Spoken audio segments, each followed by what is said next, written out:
and lead us not into temptation, but deliver us from evil. For thine is the kingdom, the power, and the glory, forever and ever. Amen. May the grace of our Lord Jesus Christ and the fellowship of the Holy Ghost be with us all now and forevermore. Amen.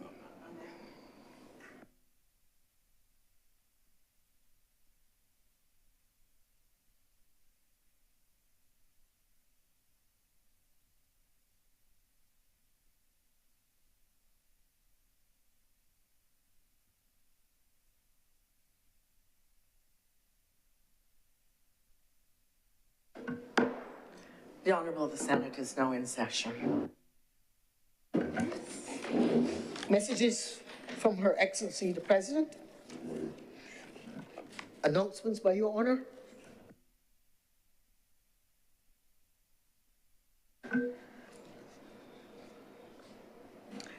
I should like to inform the honorable members that I have excuses of absence for His Honor, the Most Honorable Reginald Farley, President of the Senate, Senator, the Most Honorable Dr. Jerome Walcott, and Senator Patricia Paris.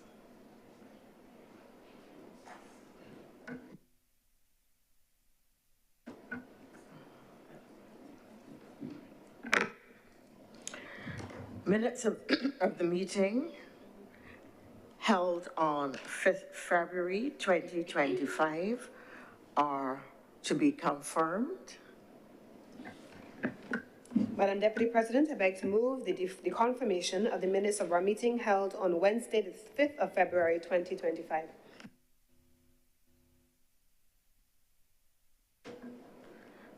All honorable senators in favor, please say aye. Aye. Those against, please say no.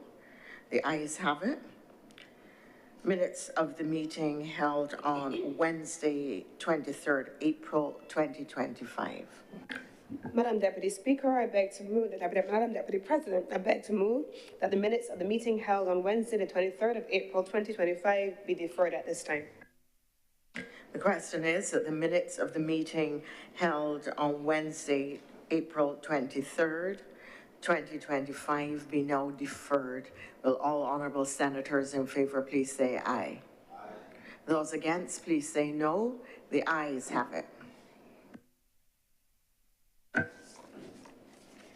Presentation of petitions, presentation of papers, report from select committees,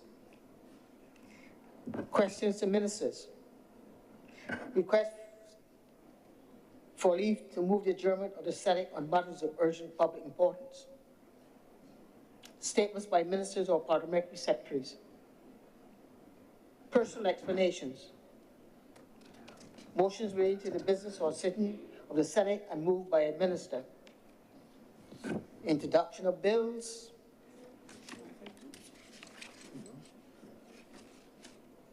no suspensions.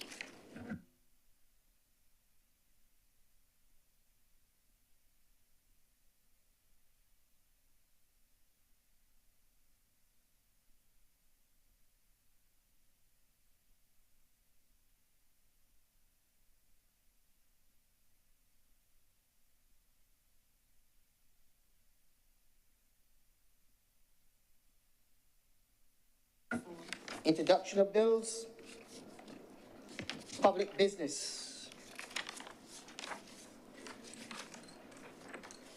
Are they moving the order?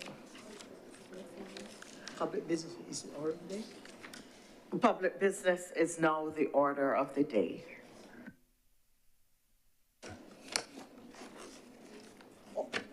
Order number 7, Madam Deputy President.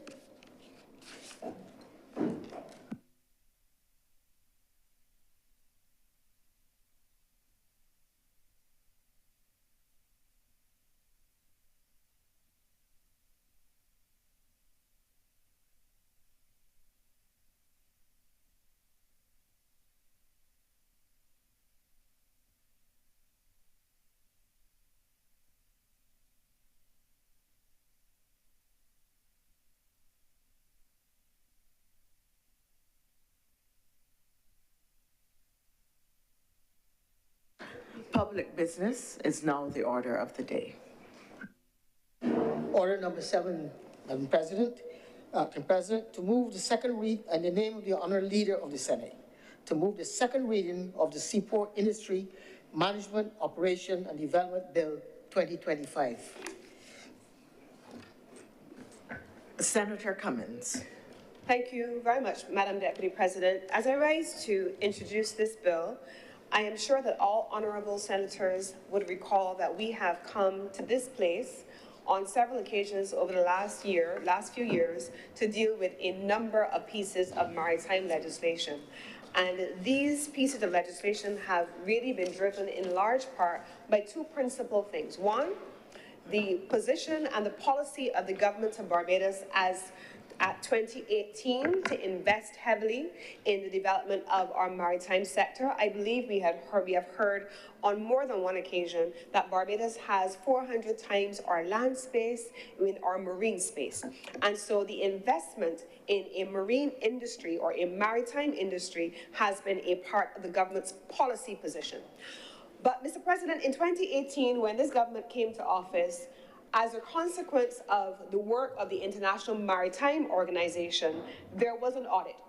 There was an audit in 2018, and it found that Barbados, in over 70% of the areas covered in the audit, would have failed an IMO audit. And so coming out of the policy of the government of Barbados to invest in the maritime sector, a decision was made to systematically, section by section, item by item, issue by issue, to invest in ensuring that Barbados will never again find itself in a position where a maritime audit conducted by the International Maritime Organization or by our own standards, which have needed to be raised over time, that we would never find ourselves in that position again.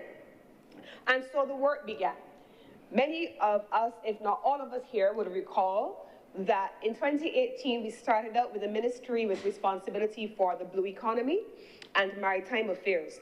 We subsequently moved on in 2022, Madam Deputy President, to have a ministry that took responsibility for the blue and the green economy. And so the work has continued.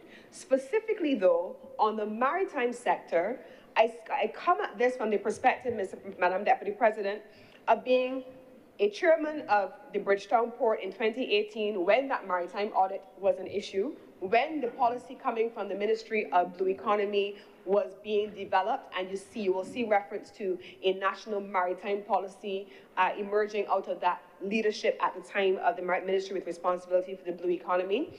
And then I come at this again, Madam Deputy President, and I'm going to say that a couple of times because it's just habitual now when you're standing in this space. But we acknowledge that we have Her Honor with us presiding in the absence overseas on travel of our Honorable President. And so, Madam Deputy, we had, at the time, to do a considerable amount of work. I remember myself traveling with the representatives of the Bridgetown Port to London to attend meetings with the International Maritime Organization to be able to rationalize how Barbados could attain the necessary standards with the technical assistance support of the IMO. And so off to the races we went under the leadership of the Ministry of the Blue Economy, and we commenced the work under the leadership then of the Minister. Now, international transport, even though it falls largely under the Ministry of International Transport and the work of the IMO, has fallen under the Ministry of International Transport, which meant that at the time in 2018, it went from the Ministry with responsibility for the blue economy, and it then went in 2020 to the Ministry with responsibility for tourism and international transport, and in 2022, tourism and international transport. And so the work has been a continuum that has seen us coming to this chamber over the years with a suite of legislation. And as I begin to go through the legislation, Madam Deputy President, I want to laud the officer who has journeyed through all of those phases that I have just described, and who herself is here in Barbados, a maritime lawyer. That is her specialization. When I first met this young woman in, I believe, 2017, even before we were in office, she had just come back from overseas. At the time, she had just completed her law degree. She had come back from finishing her master's, Madam Deputy President, and she had also spent time in Malta at the International Maritime Organization Academy for Maritime Law. And this single-handed work of this young woman, along with a small team, because really single-handedly, she has ushered us through the period of blue economy, to tourism and international transport, to where we are with every single piece of maritime legislation that has graced this chamber. Every single piece of legislation. And they're not small pieces of legislation, Madam Deputy President. There are pieces of legislation, I believe the last one that was done as a cognate debate last Thursday was over 300 odd pages. The one that is before us today, we're talking also about the sustainable fisheries legislation that was dealt with last week. We have hundreds of pages of legislation, and this young woman, and I want to ask your permission to call her name. I have done so every time I have introduced the legislation in this particular discipline, and I want to ask your permission to recognize Miss Najla King, who is the Director of Maritime Affairs. In my own ministry, oftentimes I say, and anytime that I am speaking in a public forum, I make the effort, Madam Deputy President, to recognize the officers in my team, because oftentimes the public sees the face of the ministry, who is oftentimes the minister, but they don't see all of the persons who put in a lot of the technical work, and we don't always give them the kind of credit and visibility that they deserve. And I want to make sure that we practice that. And so Najla King is a name that Barbados must always remember when talking about maritime affairs and maritime law. So we are benefiting today from a new piece of legislation. It's called the Seaport Industry Management Operations and Development Bill of 2025. This piece of legislation, Madam Deputy President, is going to cover a range of things, and I want to collide with the legislation very early in my presentation. It has a number of parts. It has it has 13 parts. And in those 13 parts, it covers the following things. It goes through what is the administrative framework of the seaport, what are the powers that are assigned to the entity that is considered a seaport, and I'll come back to that in a minute. In part 3, it covers the National Seaport Industry Sustainability Program, and I will come back to that in a minute. In part 4, it covers the activities requiring licenses, permits, or other instruments. I'm not going to spend a lot of time on that one today. But in part 5, it goes on to speak about the seaport industry research and development. That's in part 5. I am going to spend a moment on that. Port arrangements is at part 6. And then it goes into speaking under the same part 6 on some of the elements that I'm also going to raise today, specifically home porting, provisioning, its relationship with other sectors, and the elements on stevedoring. Then, Madam Deputy President, I'm going to come to part 7, where I want to spend a significant amount of my time today. Part 7 of the legislation speaks about transshipment and port-centric logistics, and it talks about what is to be developed there. Part 8, where I am going to spend some time, it talks about seaport clearances, because there we're talking about goods. In a country, Madam Deputy President, where 90% of all goods that we consume comes through a seaport, this is an important section of this legislation. It goes on in part 9 to speak about unclaimed goods or unpaid fees. I'm not going to spend too much time on that. Part 10, responsible supply chain management and minerals and precious metals. I'm not going to camp out there too long, but suffice to say that just last week, in this section here, it talks about things like how the section is to be implemented, and then at section 58 on part 10, it talks about ocean minerals, precious metals supply chain, and the management code. And then it talks about a range of things, including fair trade and fair mind standard. And so I'm not going to spend any time there, because in a lot of instances, that's not necessarily applicable to Barbados or even to this region, so much so. However, there is a global conversation, as you know better than most, which is underway around deep seabed mining and how you're treating to the minerals that are beneath the seabed. But more importantly, in the renewable energy sector, just last week, I was at a meeting And the title of the meeting was The Future of Energy Security. It was hosted by the International Energy Agency in partnership with the United Kingdom.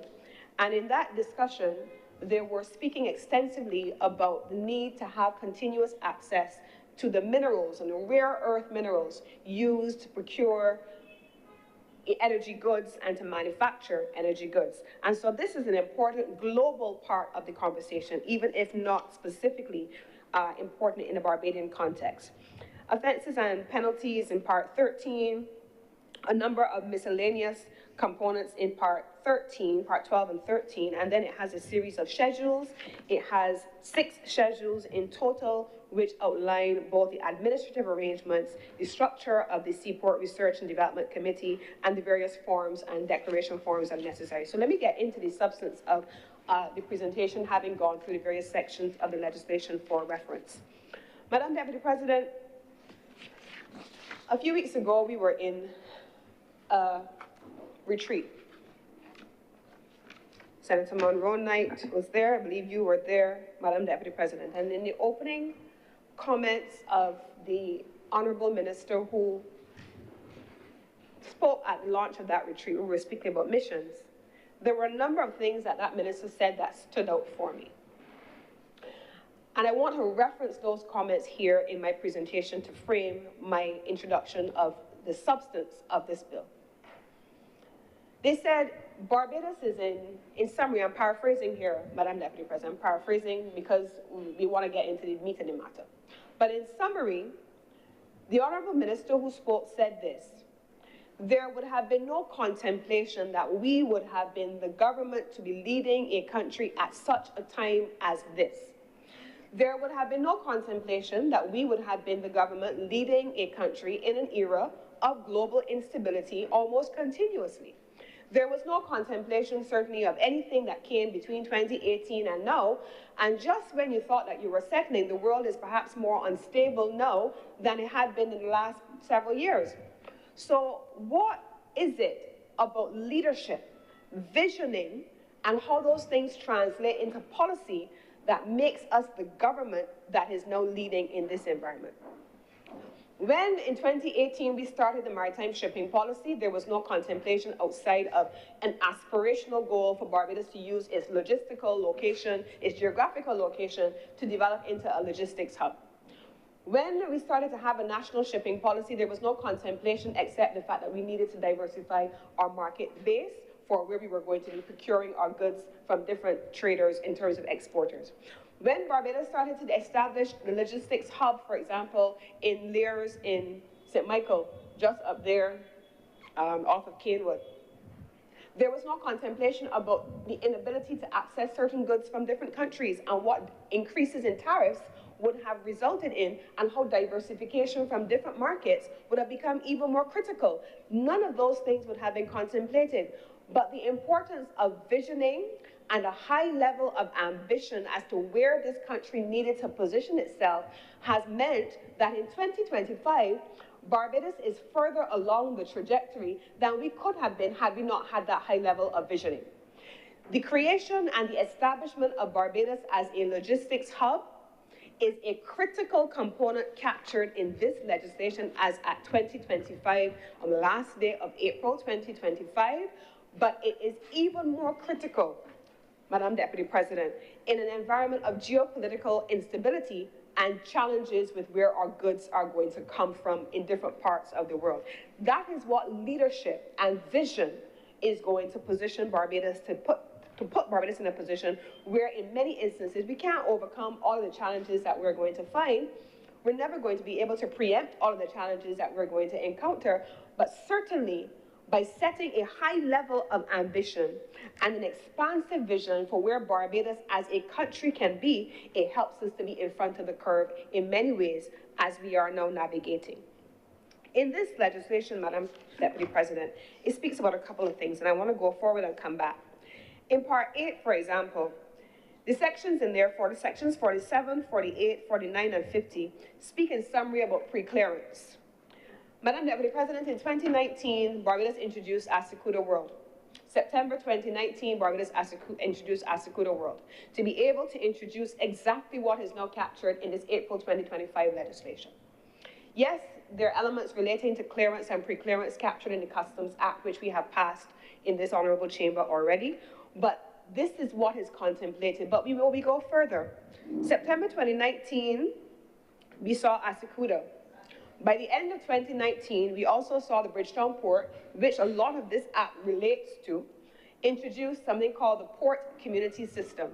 And I say that without any question, because I remember being the chairman who would have presided over its implementation.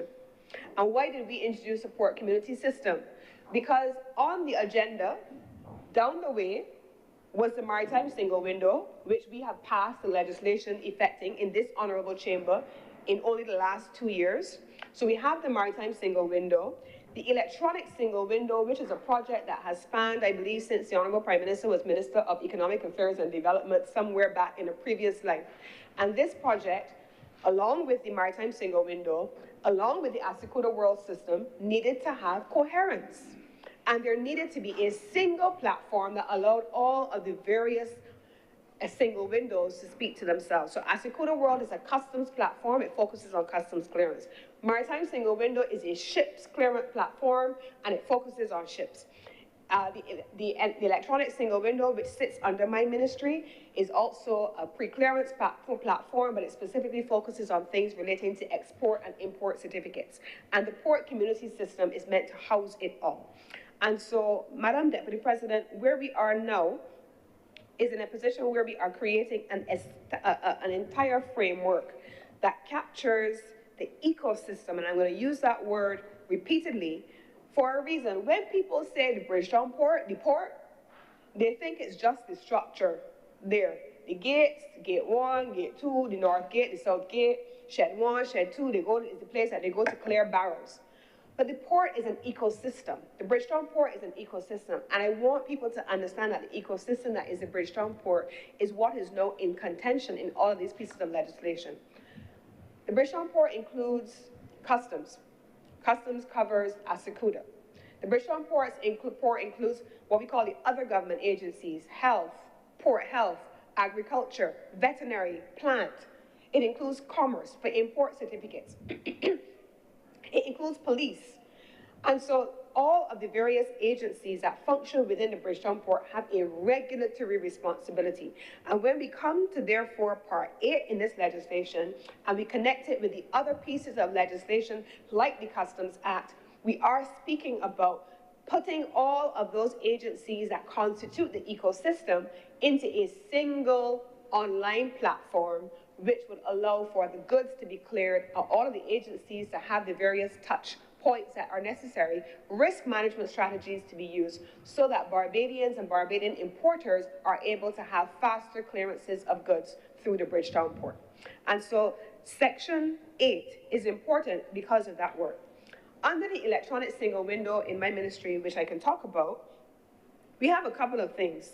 In November of 2024, we figured, well, we don't trade with ourselves, so doing it by ourselves with just us in the ministry is pointless.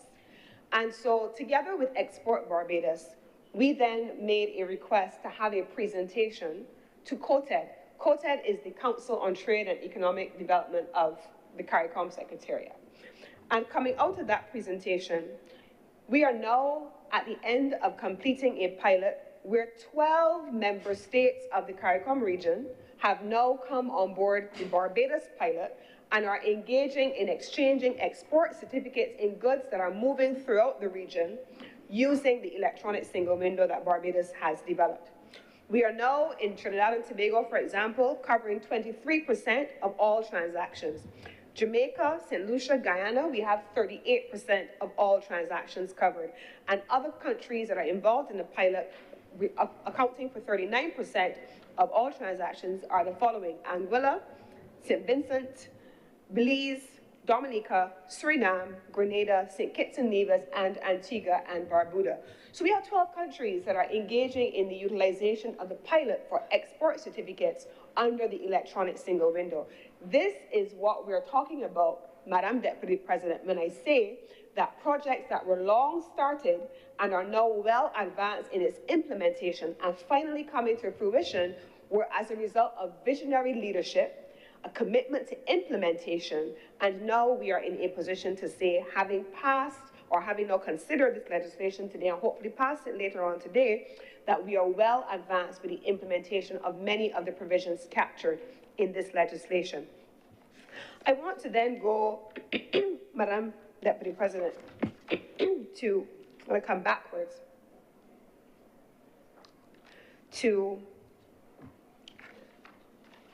Part 6 of the legislation. In Part 6 of the legislation, which talks about port arrangements, what is contained in port arrangements? I've already established that the port is an ecosystem. There are multiple agencies functioning within the port, and using the technology and pulling all of those agencies into the technology is critical to create efficiency. But who are we trading with? I've talked about what we're doing with the electronic single window and countries in the Caribbean. But beyond the Caribbean, the legislation here at Section 33 speaks about the entry into sister and friendship port agreements. While I was in the Bridgetown port, we forged a bilateral relationship and sister port agreements with two entities. One, Port of Dubai, and the Port of Kenya, the major port in Kenya. So two countries we had sister port arrangements with. And the intention there is to make sure that as we open up trading routes and trading relationships and diversify our supply base, that we are then in a position to take the technology and the port relationships and collaborate jointly with other entities across the globe. So sister port arrangements are covered here. What is home porting as captured at Section 34? Barbados' cruise industry in particular and our cargo industry, they function on the basis of what is called home porting. Home porting captured in this legislation speaks about when a ship that is not just coming to Barbados, it is coming to Barbados to pass through as a transit ship. It's coming to Barbados to onboard goods, to offboard goods, to function as Barbados in a logistics hub.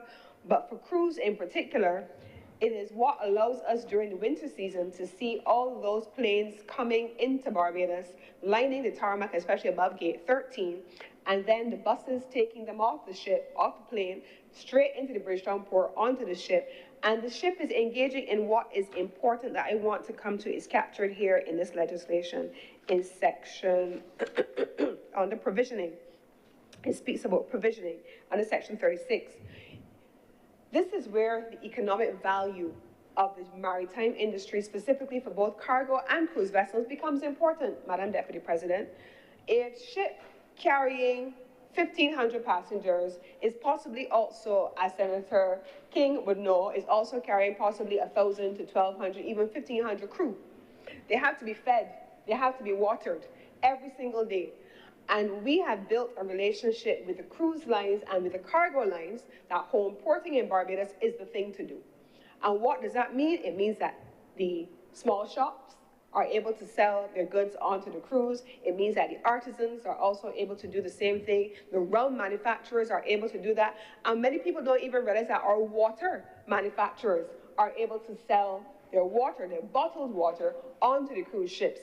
Ice cream, farmers, poultry, eggs, all of those things in small businesses are able to make a difference and to have an economic livelihood as a result of the home porting arrangements with Barbados. And so what we call the cross-pollination of sectors is really going to be important to allow for people to have the economic benefits of these big ships that you see coming into the country. I want then to go on, Madam Deputy President, to the section that speaks about the creation of the Seaport Industry Financing and Investment and the Seaport Industry Fund and the research and development.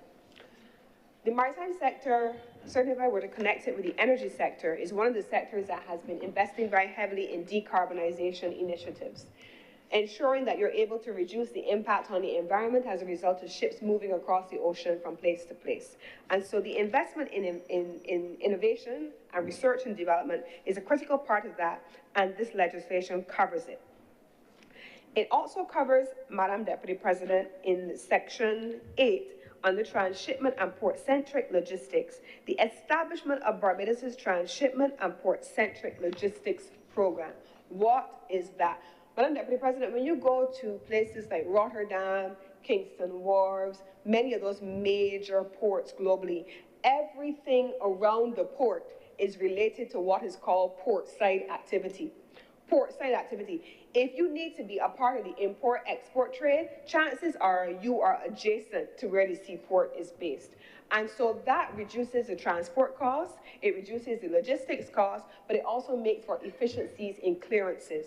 And so in the Bridgetown area, around the Bridgetown port area, you will see a number of businesses that are hubbed in that space because you want to make sure that import-export is being facilitated by way of proximity. It would make no sense, Madam Deputy President, for you to be clearing 20-foot, 40-foot containers, and you have a facility in the port, but you are having a clearance facility in St. Andrew. Because the logistics and the transport challenges that will come about as a consequence of that will make it prohibitively expensive and also take time, and time, as we know, is money.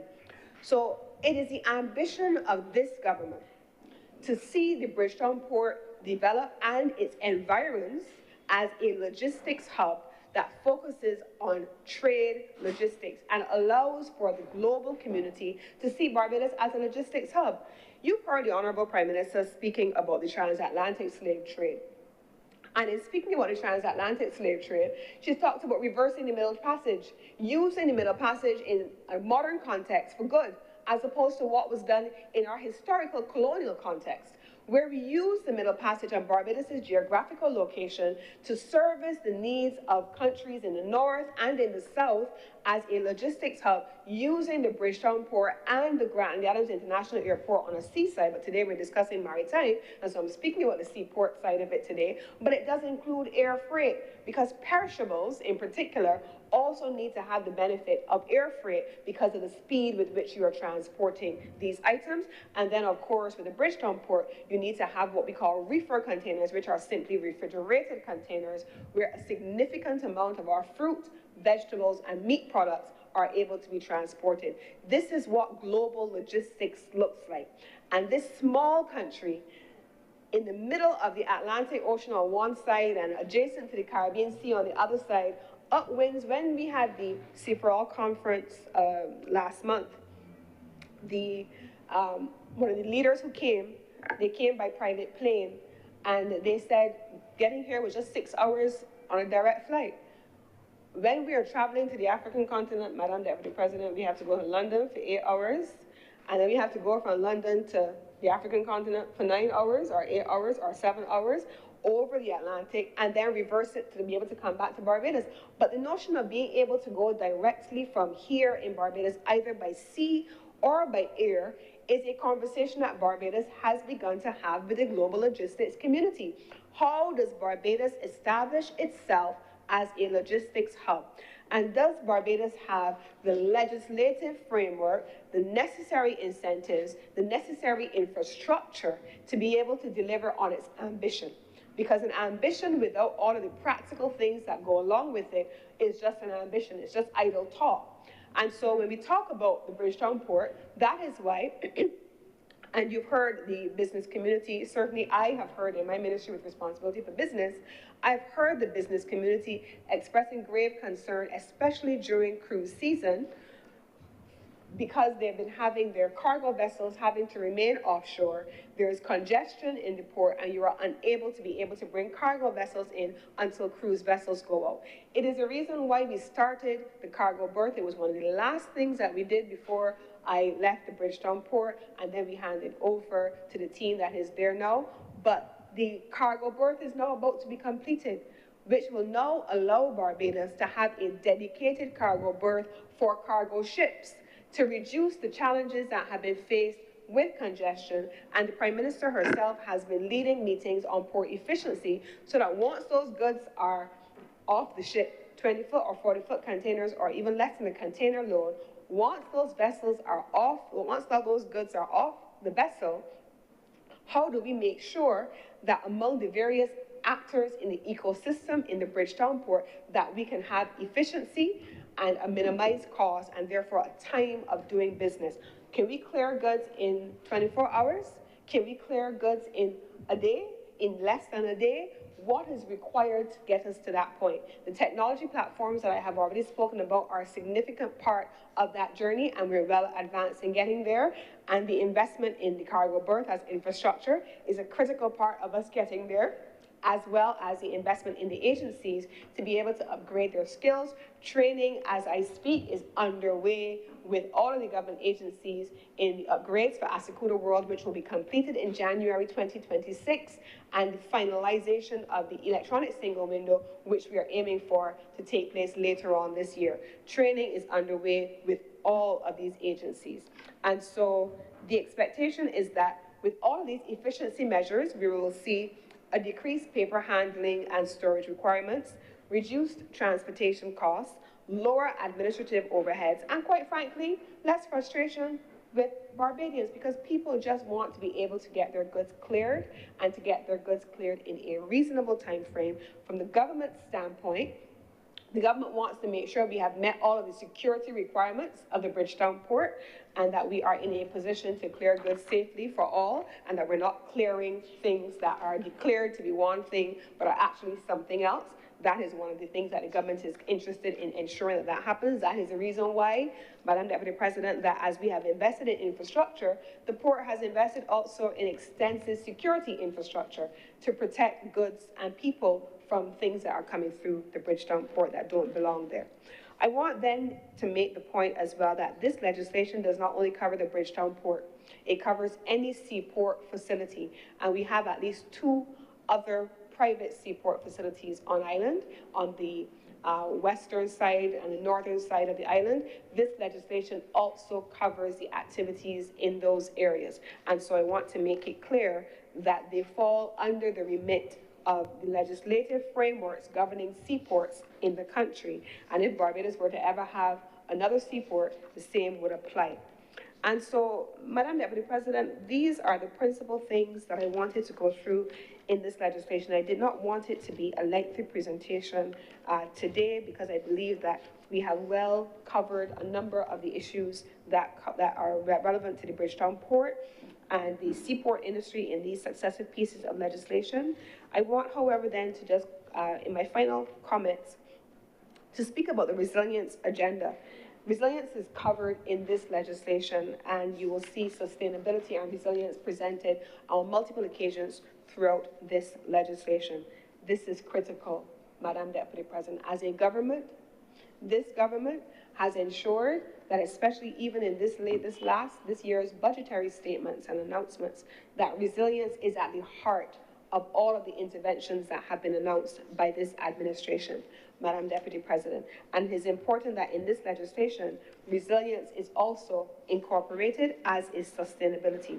It is a reason, Madam Deputy President, that there is an entire section that speaks about not just the research, but notice relating to cruise passenger contributions to what is new, which is Barbados's maritime sector sustainability efforts, and that is captured in the 4th schedule of the legislation. There is a fund that is meant to support the sustainability efforts for the seaport industry, and we are expecting that over time we will be able to see the utilization of those resources to finance and to support the resilience and the sustainability efforts of the ministry. So you expect to see that specifically, as we've seen in Part 3, under the establishment of the National Seaport Industry Sustainability Program, which will be launched under the Bridgetown port, specifically with oversight of the ministry with responsibility for international transport. This is the legislation, Madam Deputy President. This is how the legislation collides with government policy. It is how the legislation collides with work that has already been done. It is how the legislation collides with the work that is still to be done. And I've also spoken about the geopolitical environment in which this work is underway. I want to close, Madam Deputy President, my relatively brief presentation by expressing appreciation, again, not just nationally on this instance, but to the team at the International Maritime Organization that has worked very closely with Barbados over the last few years. And everything that you see in here has had the benefit of the collaboration with our international partners, our regional partners, and our local stakeholders. And I want, therefore, Madam Deputy President, to commend this bill in its draft form to this honorable chamber and to beg to move that it is read a second time.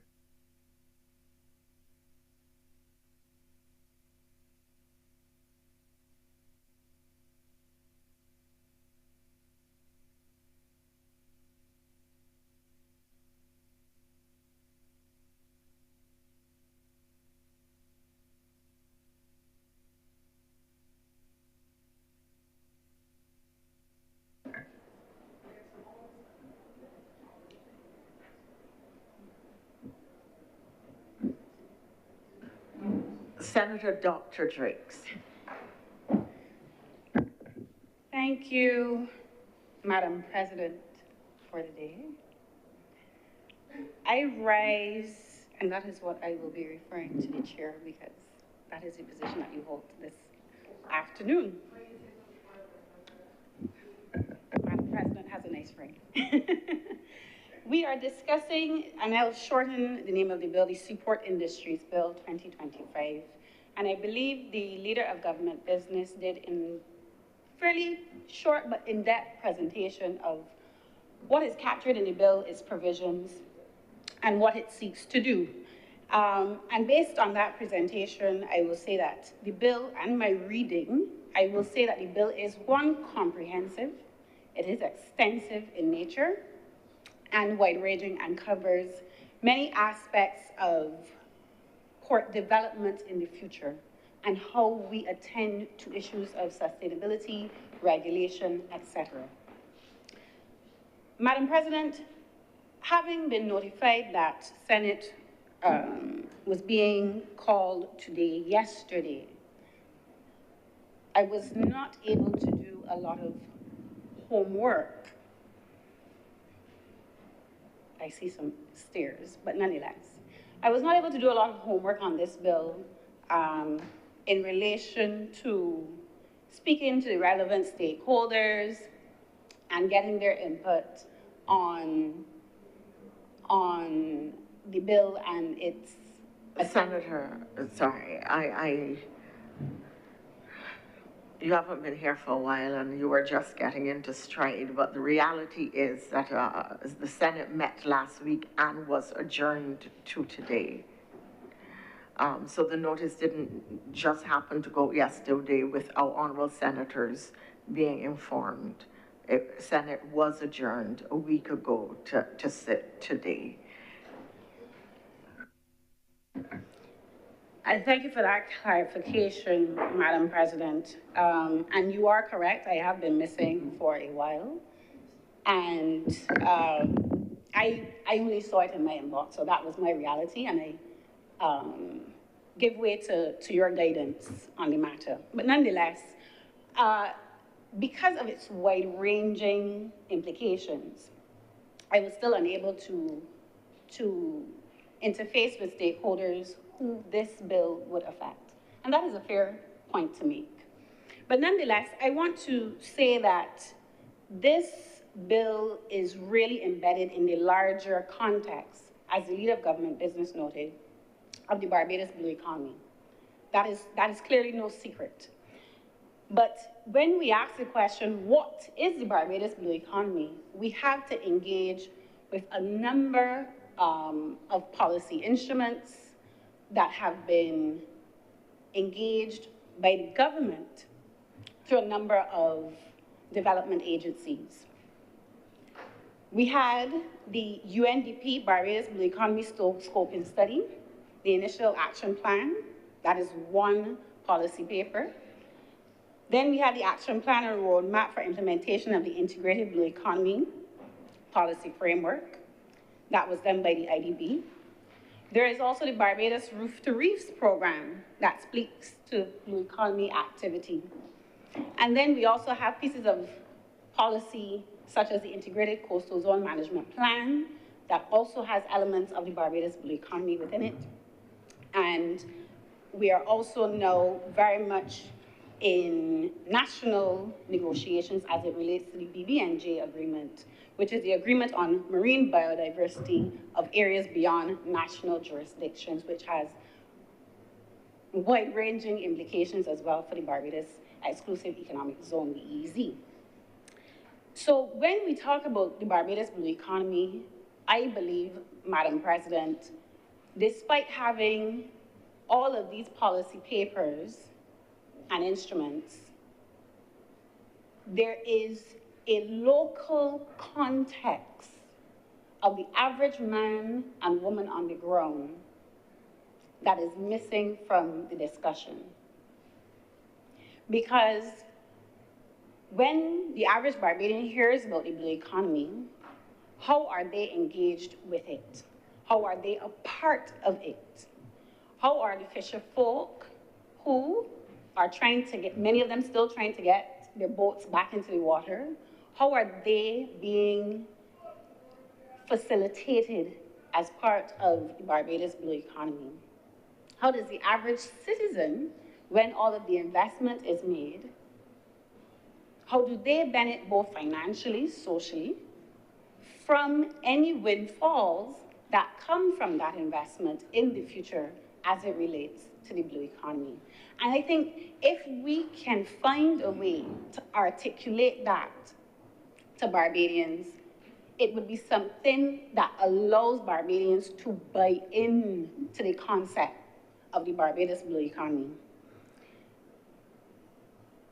I stand here this afternoon saying that because there have been a number of incidences in our coastal areas that are cause for concerns for Barbadians.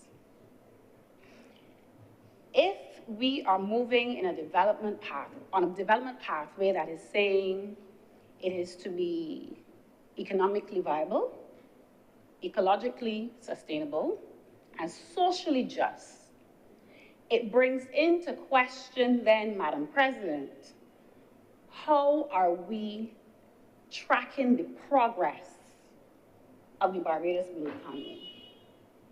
How are we weighing the pros and cons of developmental projects, the urbanization or further urbanization of our western and southern corridors, even on the East Coast? These are questions that we have to start asking ourselves, because the relationship that Barbadians have with the coastline and beaches, not necessarily further out into offshore areas, because that's a different story, but the relationship that Barbadians have with the coastline and beaches is one that I don't think the government can take for granted when making decisions about development on our coastlines. Madam President, if you ask the question, does the Barbados Blue Economy take into account ensuring that there will be beach access in the future for Barbadians? It's the Seaport Bill, but it is all tied. Does the Barbados Blue Economy ensure that there are windows to the sea in our urban corridor in the future? Does the Barbados Blue Economy, I'm bringing it right back home to an incident that happened recently, ensure that all persons who are engaged in fishing have access to vessel insurance? And what are the priority actions that we take to ensure that these fundamental principles that we outline as part of the Barbados Blue Economy are catered for in policy making? Because, Madam President, it is clear that we have a lot of policies on paper,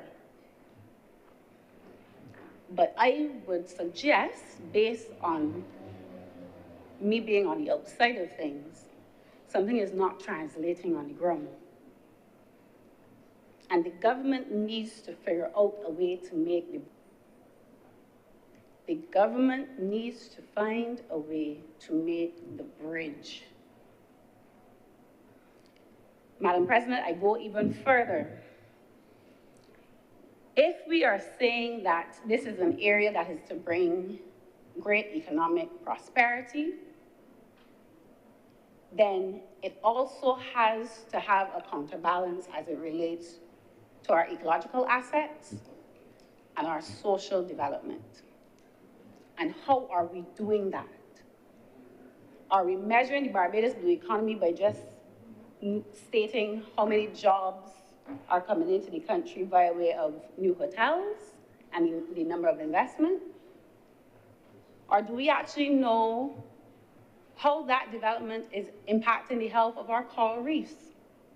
What is the state of our seagrasses? What is the state of our mangroves?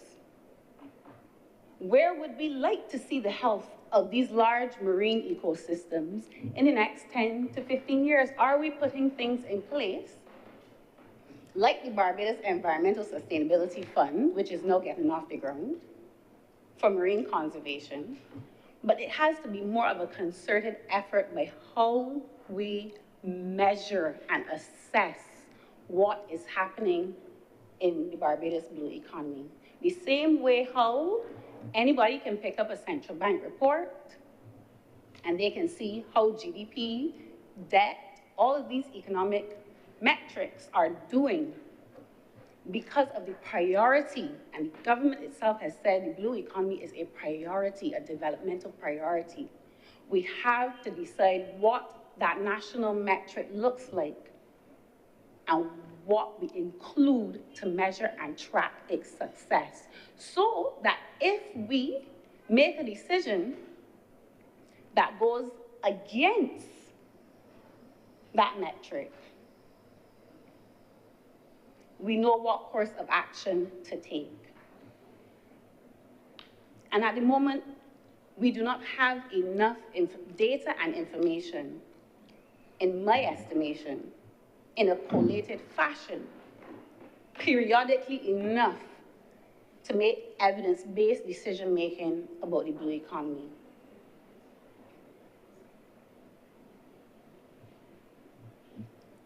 Madam President, the other part of this bill speaks to regulation. And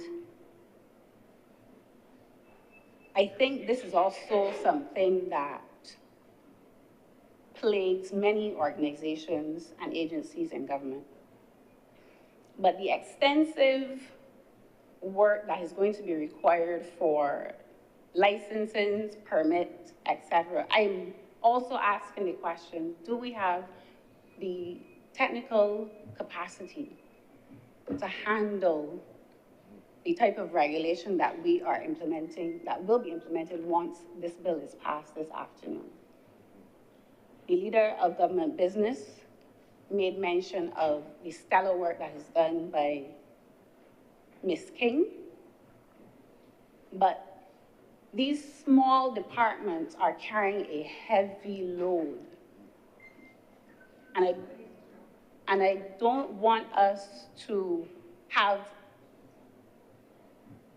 these grand aspirations, but we do not have the resource base to implement and carry through. So that is something that I want to make a point of. The other thing is, given what is outlined in the bill, it seems as though we have many agencies operating in this space. And there may be aspects of duplication.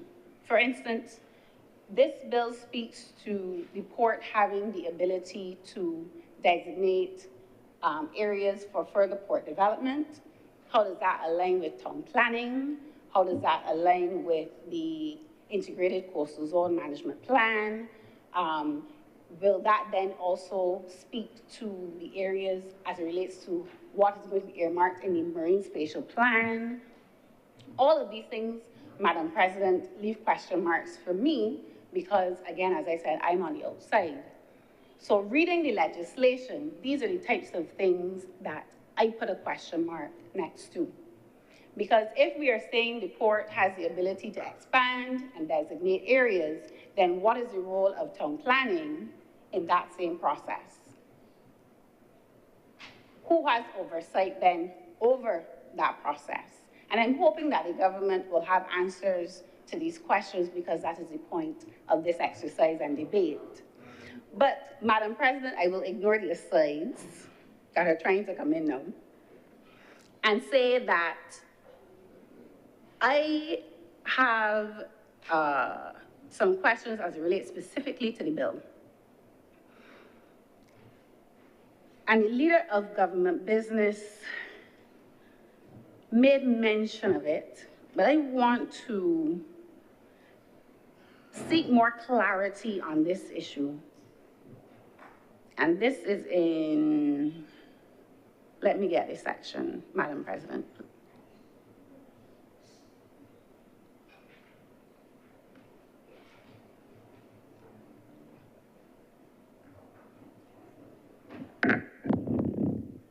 Seaport pre-clearance, which is part 8 of the bill. If I'm saying correctly, yes, part 8 of the bill. And I read this section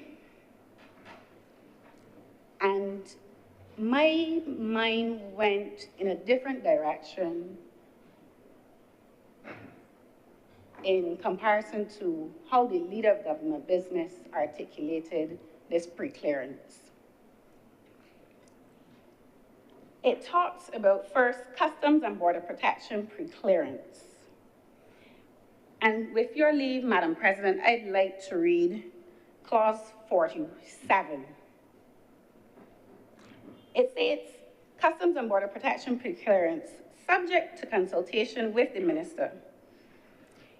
A memorandum of understanding or other written agreement between the government of Barbados and the government of a foreign country and the cabinet's approval of the same and collaboration with the Comptroller of Customs, Barbados Port Inc. may facilitate the stationing of Customs and Border Protection personnel of a foreign country at the port of Bridgetown or any other seaport established or managed under the auspices of the Barbados Port Inc. for the purposes specified in subsection 2.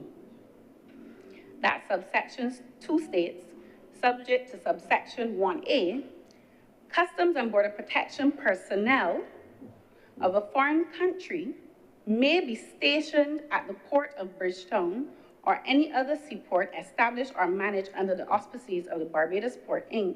to facilitate undertaking of all agriculture, customs, and immigration inspections at such seaport in Barbados.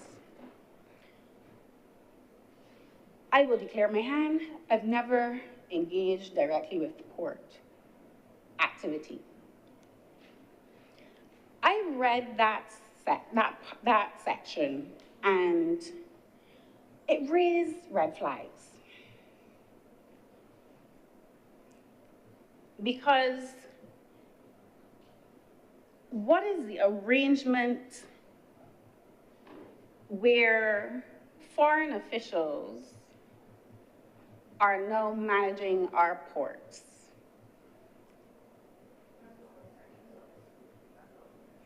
Are stationed at the ports? Stationed at the ports. In an environment, Madam President, where we have a serious issue with crime as it relates to gun violence, this section makes me uncomfortable. I do not know if it is an existing arrangement if it is a new arrangement, if it is a new provision in law, if it's something we've been doing for decades, glad for the government to clarify, and I'll sit down and be fine. If it is a new arrangement, I bring light to it in this debate, given the porous nature of our ports as it relates to illegal firearms, because we don't manufacture them here. So they have to be coming in somehow. That's the consensus. And given that, and I've said this on my feet already. Madam Chair, the Honourable Senator is inadvertently, I'm convinced, misleading the chamber, and I rise reluctantly. But, Madam Chair, we have traveled, this is not, I don't want to allow the narrative about guns to be connected to this and to run down the road at all. Madam Deputy President, we travel around the globe. All of us, I believe, in this chamber know about U.S. pre-clearance, where you clear U.S. immigration in one country and you enter when you enter the United States, you don't have to clear immigration again. All of us know about global pre-check, which happens in other countries. You don't clear immigration twice. Same thing applies for customs. This has nothing to do with anything other than a global practice that exists in many countries that many of us have used, as close here as Bahamas, in Aruba, in Bermuda. It is global best practice, especially with US. It is all across Canada. So there's nothing that I want to allow to run down the road in the way that the Honourable Senator has just attempted to frame this. And I thank the Leader of Government Business for the clarification. As I said, as a layman who is not involved with port activity, I read it and there was cause for concern. That is why we have the debate. That is why we are here, to engage in the legislation, ask questions, clarity is provided, and all is well. That is what we are here to do. And I thank the Leader of Government Business for providing that clarification. Madam President, that issue of pre-clearance having now been clarified, still unsettled in my mind, but having been clarified, I want to say that this piece of legislation, along with others, as rightly noted, and this is my last point, and this is less to do specifically with the legislation, but more so with the process.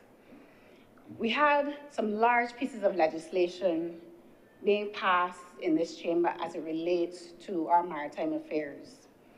And we have a standing committee, I believe, that deals with environmental issues.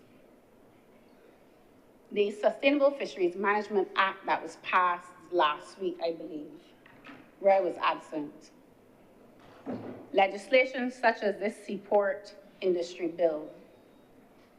There's another piece of legislation in the other place as it relates to marine resources, integrating marine resources. All of these pieces of legislation, in my estimation, should have gone to that standing committee. There are things in this legislation, Madam President, that I believe would warrant further eyes and interrogation. Environment. Because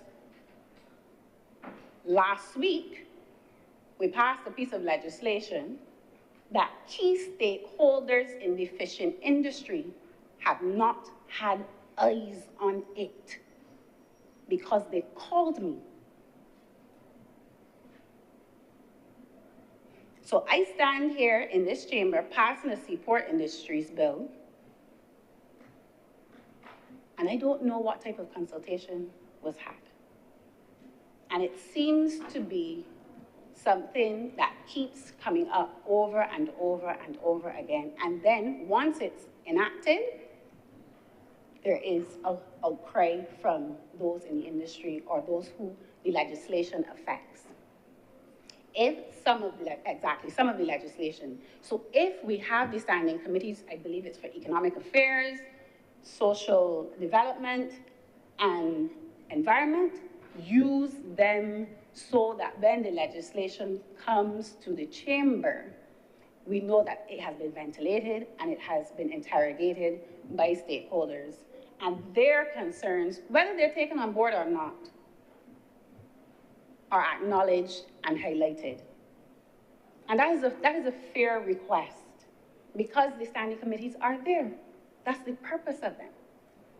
But for us to constantly get legislation that stakeholders then call you after the fact, it's been passed, what are we to do? How are they to intervene into the process?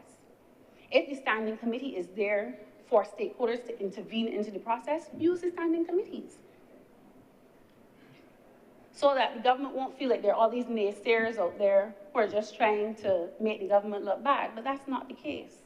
There are people who have genuine concerns with some of this legislation that we are passing.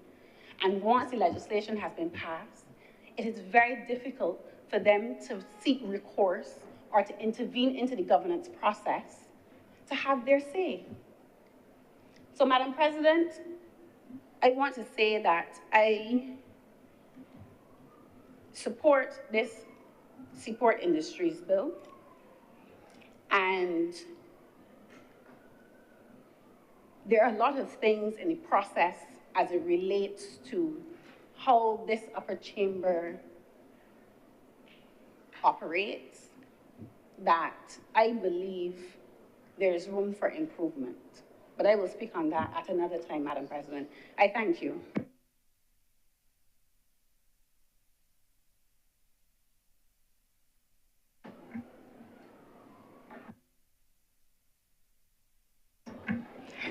Thank you, Madam President. Just a few comments on this matter, on this bill, Madam President.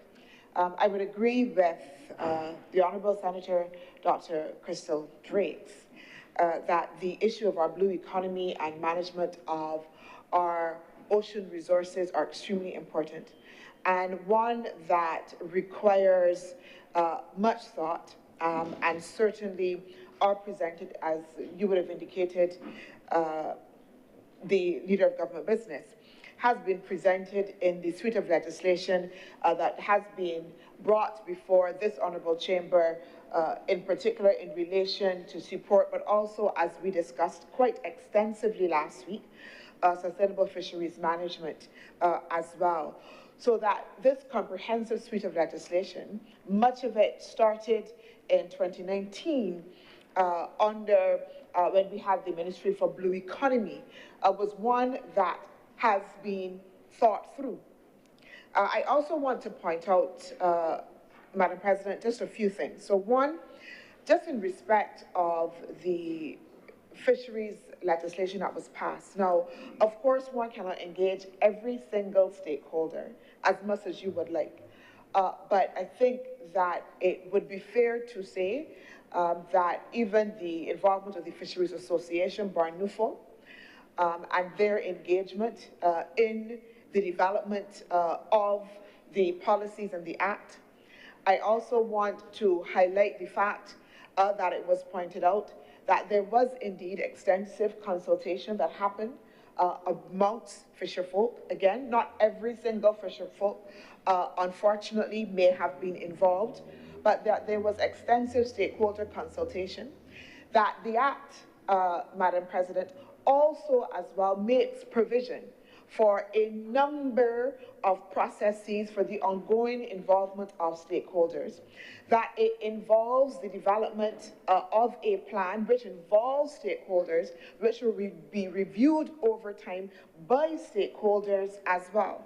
Madam President, I also want to point out to the marine spatial planning process, which I think is extremely important to this discussion, and also as well to the notion of how we find balance, as was indicated, because I think that is important.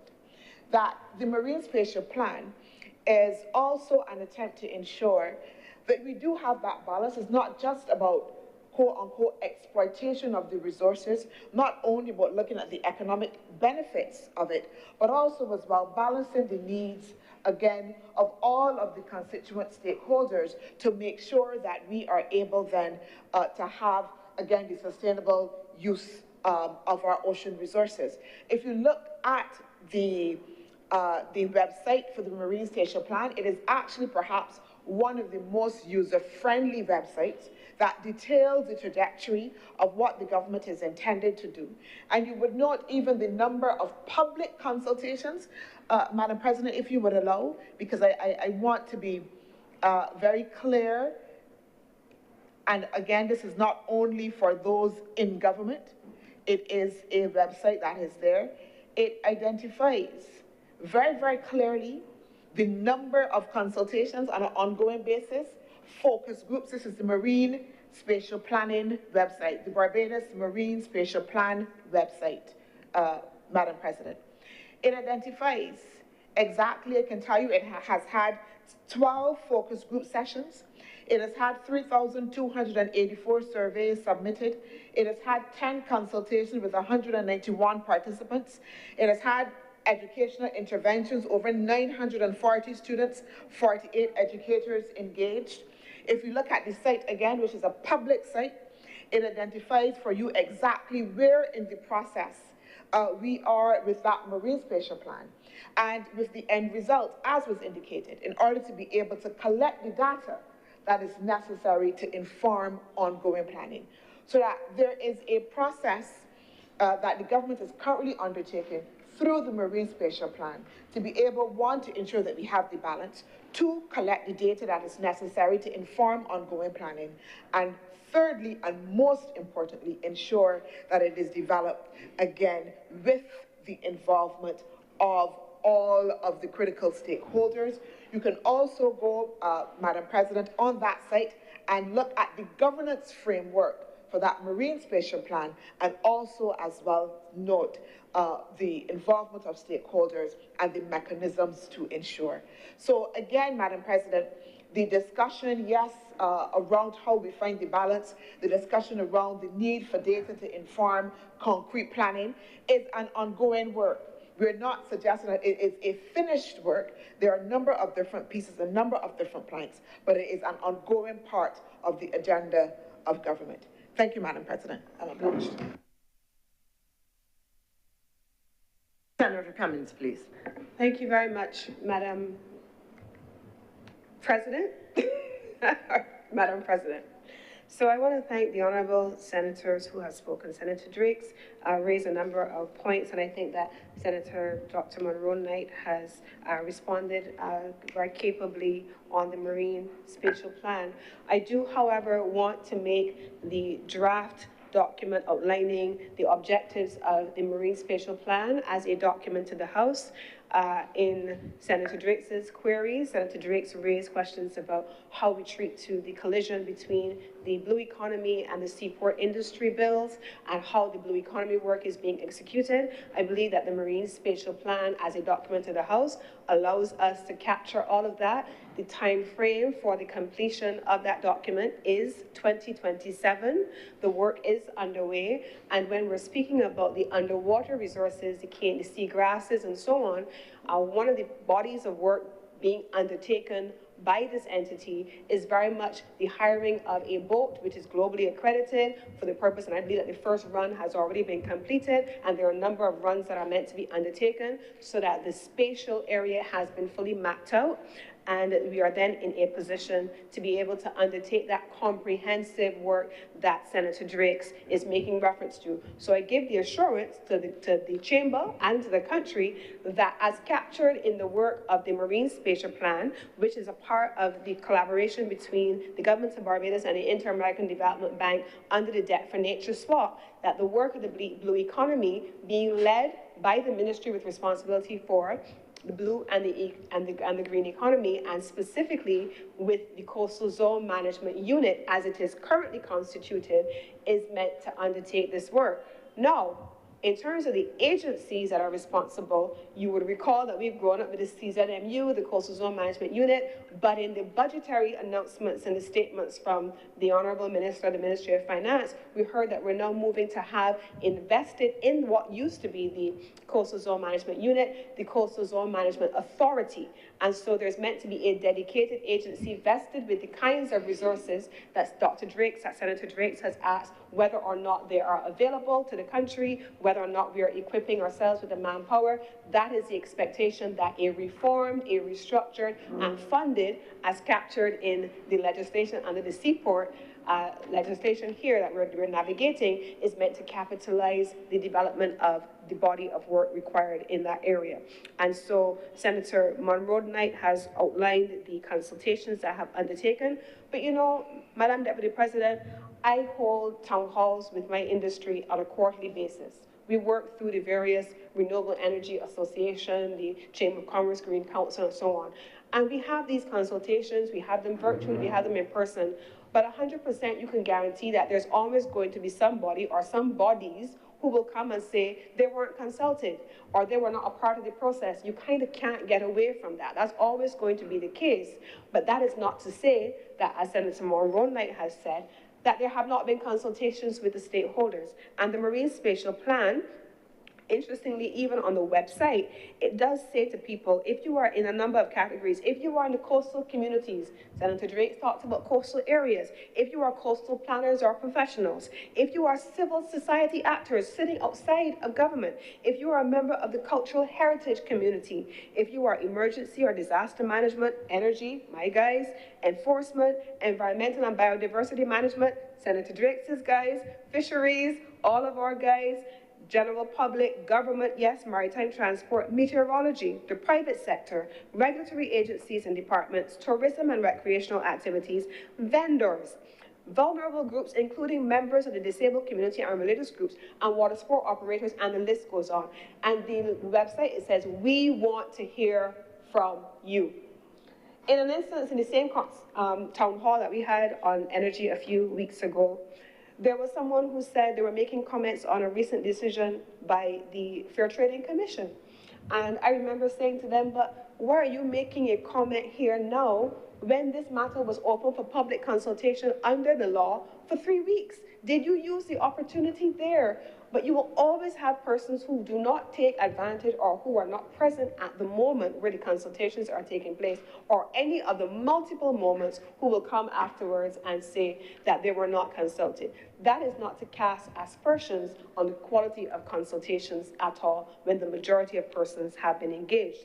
Now, in terms of the development pathway for the Bridgetown Port, no, the legislation does not change what currently exists.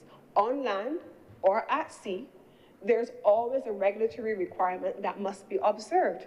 The planning department always must give planning approval for any kind of construction, and that is still the requirement, whether it is at land or at sea. And I believe the Honorable Prime Minister has spoken more than once too on even the reconstruction of the fishing harbor in Bridgetown, and the environmental work that has to be undertaken. And we talked about Baird. They have been coastal engineers working with Barbados for the longest time. The environmental impact assessment, all of the development work must be done, and that has to be undertaken before any work can be started. And I believe that the Prime Minister has made it clear that the length of time that it will take to rebuild that harbor is driven heavily by the coastal environmental work that has to be undertaken by the international coastal engineers. So that doesn't change the approval process that has long been established in Barbados, and I would not want that to run down the road at all either. And so CZMU, now to be the authority and planning, and the international coastal partners are all meant to be a part of the process. I believe when I rose on a point of order on pre-clearance, this is long-standing. Madam President, Barbados has said, I was the Minister of Tourism and International Transport at the time when we started these consultations. The current Minister of Tourism and International Transport has gone very far down the road with continuing to have these conversations, both with respect to the GAIA and the Seaport. If Barbados, like Aruba, like Bahamas, like 4 or 5 cities in Canada, like if you were, let's see, you can apply, you can have also, let me pull it back up, in Dublin, in Ireland, in Canada, you have it at Calgary, Toronto, Edmonton, Halifax, Montreal, Ottawa, Vancouver, Victoria, Winnipeg. All of these airports, Madam Deputy President, have the ability to have pre-clearance. So you clear, their officials are based in their country, and so you move, and we've experienced it when we travel internationally, you move from the general area into the airport, and you enter a designated area, which is considered U.S. Customs. And it is considered U.S. Customs. Their officials are on site. They clear you on site. They clear your cargo, your baggage, everything there on site. And then you proceed into a sterile area to enter the United States, having already received TSA clearance. And when you enter the United States, you have already been landed or considered to be landed in the country. When I started to talk about Barbados having ambitions and vision, Madam Deputy President, why would Barbados not want to make sure that we have the ability to move seamlessly from one place to the other by having pre-clearance capabilities?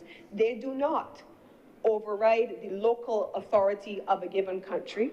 And if you remember, I think we have to always remember our history. We have to remember that we are the country that when other countries wanted to have a shipwrighter agreement in the 1990s, Barbados said no. Our territorial integrity and our sovereignty is never up for sale.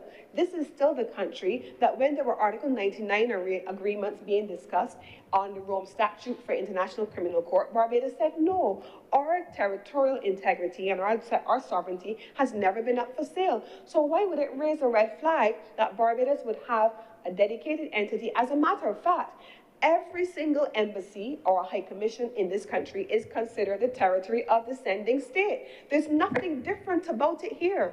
And so in the context of an airport or a seaport, a pre-clearance facility is nothing different than what would apply in the case of what would be common premises for a foreign entity based there to clear passengers and immigration and persons who are coming into their country in an overseas jurisdiction. There's nothing unusual or spurious about it at all. It is accepted international best practice. So I take the point about, and I will share with the honorable members, honorable minister with responsibility for the seaport, as well as the honorable minister with responsibility for the broader issues raised by Senator Drakes on sustainable fisheries.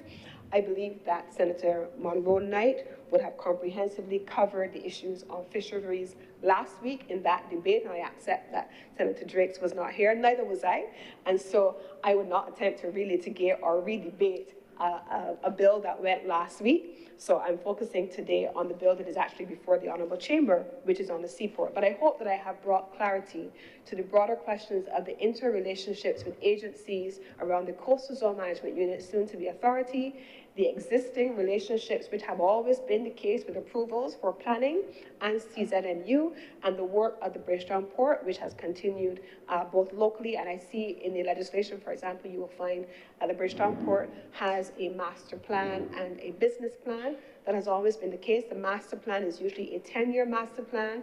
The business plan is a 5-year master plan. But in this legislation, it also allows for those things to be reviewed on an as-needed basis. And so, Madam Deputy President, I want to, again, commend this bill to this honourable chamber. I hope that I have responded to the queries that have been raised by the honourable member. And I expect that upon completion in 2027, of the Marine Spatial Plan, that they will then be in a position to do the following things as asked for by the honourable member. Legally declare the ocean space, 30% of the ocean space as protected biodiversity zones by that time, to apply sustainability practices to the remaining ocean space by using adaptive zoning methodologies, and to support environmental stewardship engagement by 2028. The expectation also is that we will be in a position to establish partnerships and internships for innovation, technology use, and entrepreneurship, and to engage the diverse stakeholders to promote sociocultural and economic development.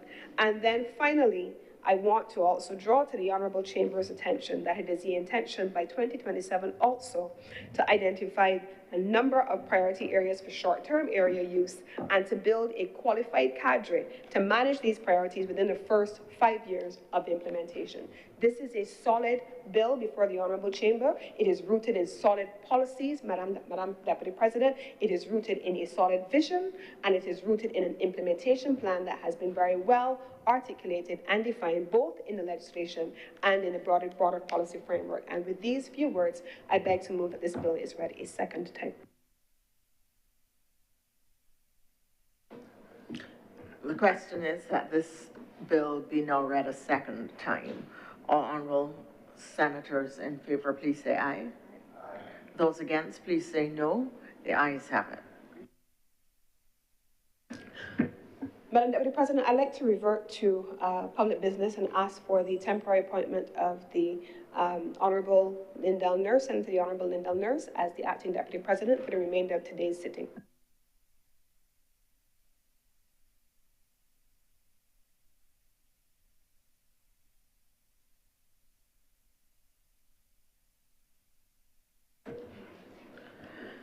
The question is that Senator Lindell Nurse be now appointed as the acting president for the remainder of today's sitting. All honorable senators in favor, please say aye. Those against, please say no. The ayes have it.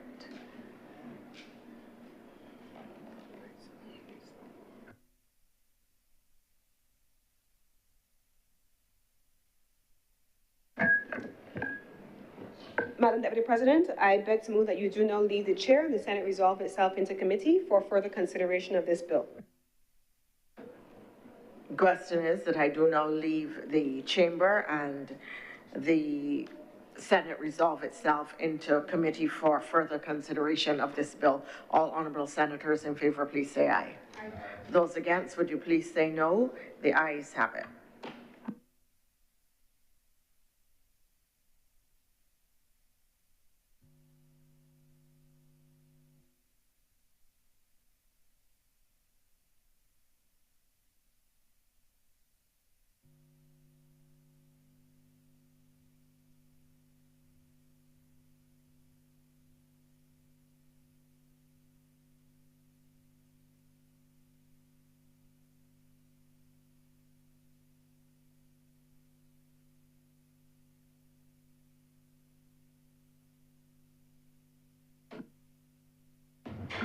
Senate is now in committee.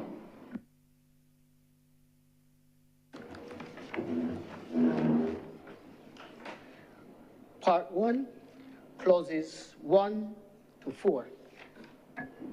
Mr. Chair, I beg to move that Part 1, clauses 1 through 4 do now stand part. The question is that Part 1, clauses 1 through 4 do now stand part. Will all those honorable senators in favor please say aye? Aye. Those against, please say no. The ayes have it. Part 2, clauses 5 and 6. Mr. Chair, I beg to move that Part 2, clauses 5 and 6 stand part. The question is that Part 2, clauses 5 and 6 do stand part. Will all those honorable senators in favor please say aye? Those against, please say no. The ayes have it.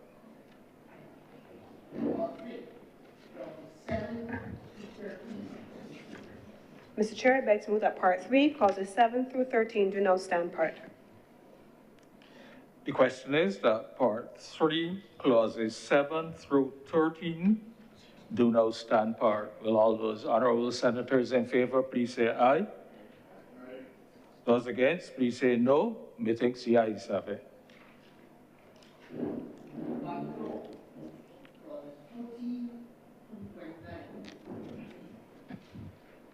Mr. Chair, I beg to move that Part 4, clauses 14 through 29 do now stand part. The question is that Part 4, clauses 14 through to 29 do now stand part. Will all those honorable senators in favor please say aye? Those against, please say no. Methinks the ayes have it.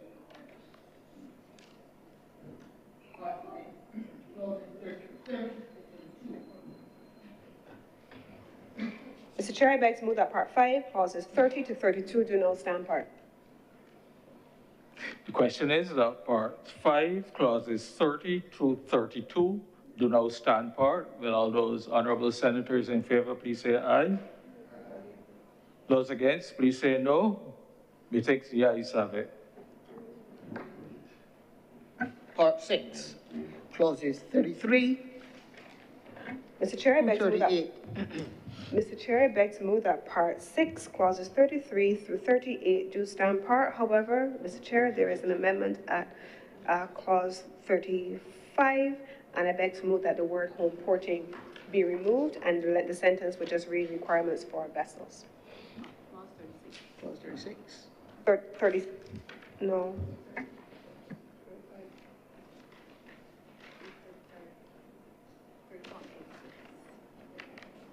Clause 36. It's actually Clause 36, Mr. Chairman. I beg to move that the word home porting at Clause 36 be removed. The caption under 36 is entry for provisioning arrangements, and it is made available to all vessels and not just home porting vessels. The question is that parts 5, part 6, clauses 35 to 38 do now stand for as amended. Will all those honorable senators in favor, please say aye. Aye. Those against, please say no. Methinks the ayes have it.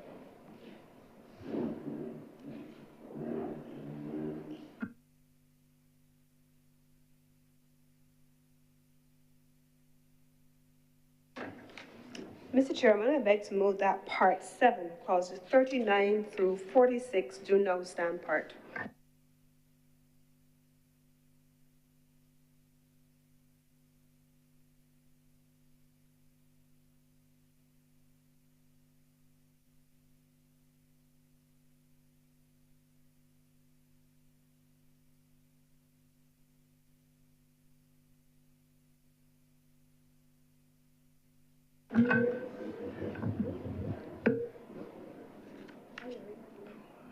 Do you want me to repeat?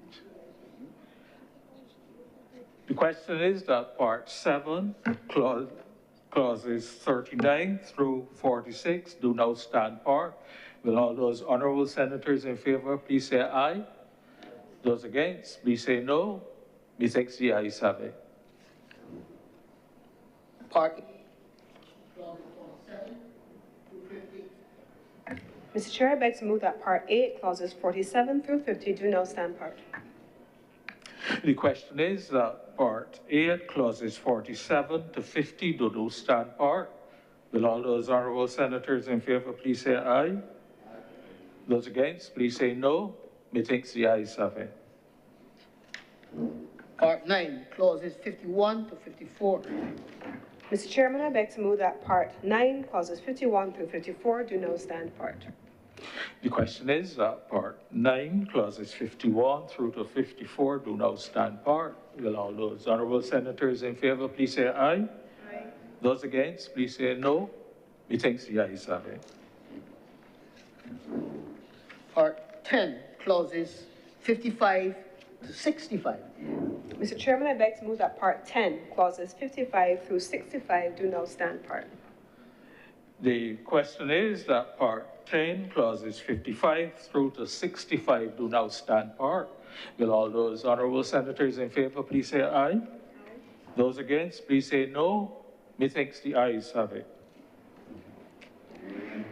Part 11, clauses 66 to 70. Mr. Chairman, I beg to move that Part 11, Clauses 66 to 70 stand part. The question is that Part 11, clauses 66 through to 70 do now stand part. Will all those honorable senators in favor please say aye? Aye. Those against, please say no. Methinks the ayes have it. Part 12, clauses 71 to 73. Mr. Chairman, I beg to move that Part 12, Clauses 71 to 73 do now stand part. The question is that Part 12, clauses 71 to 73 do now stand part. Will all those honorable senators in favor please say aye? Aye. Those against, please say no. Methinks the ayes have it. Part 13, clauses 74 to 94. Mr. Chairman, I beg to move that Part 13, Clauses 74 to 94 do now stand part.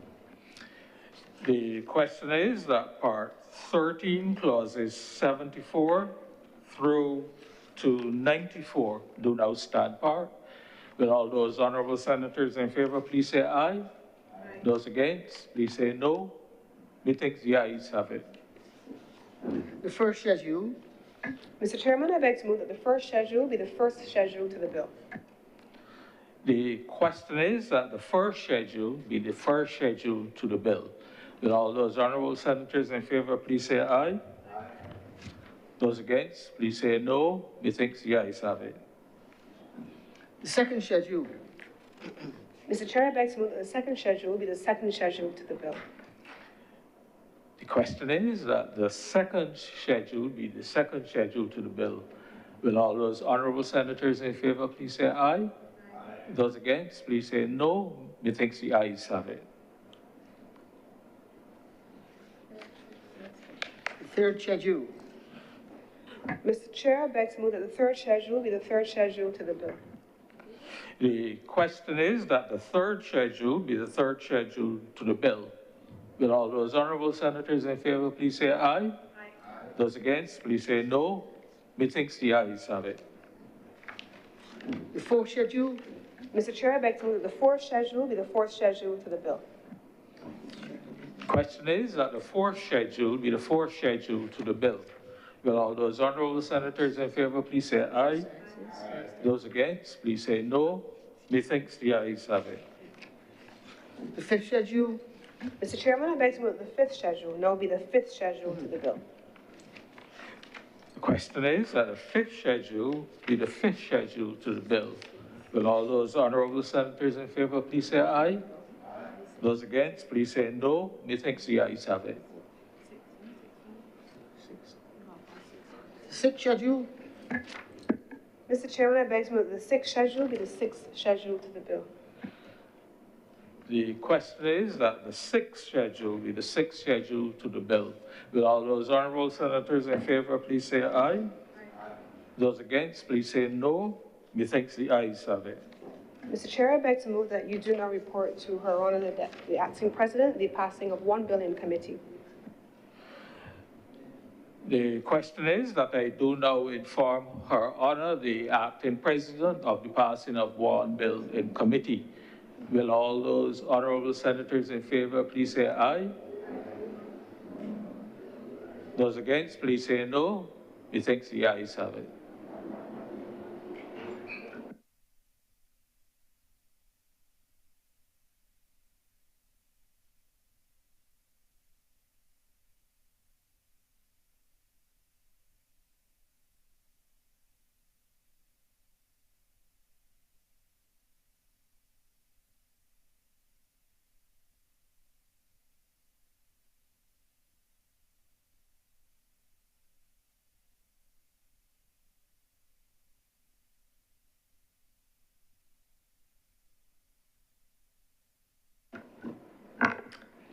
The Deputy President has reported to me the passing of one bill in committee.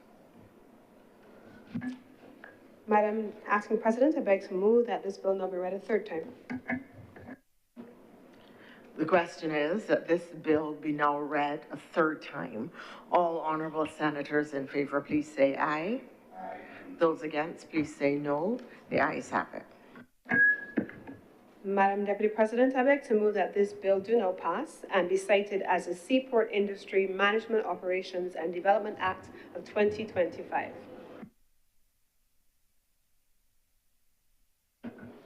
The question is that this bill do now pass and be cited as the Seaport Industry Management Operations and Development Act 2025. All honourable senators in favour, please say aye. Those against, please say no. The ayes have it.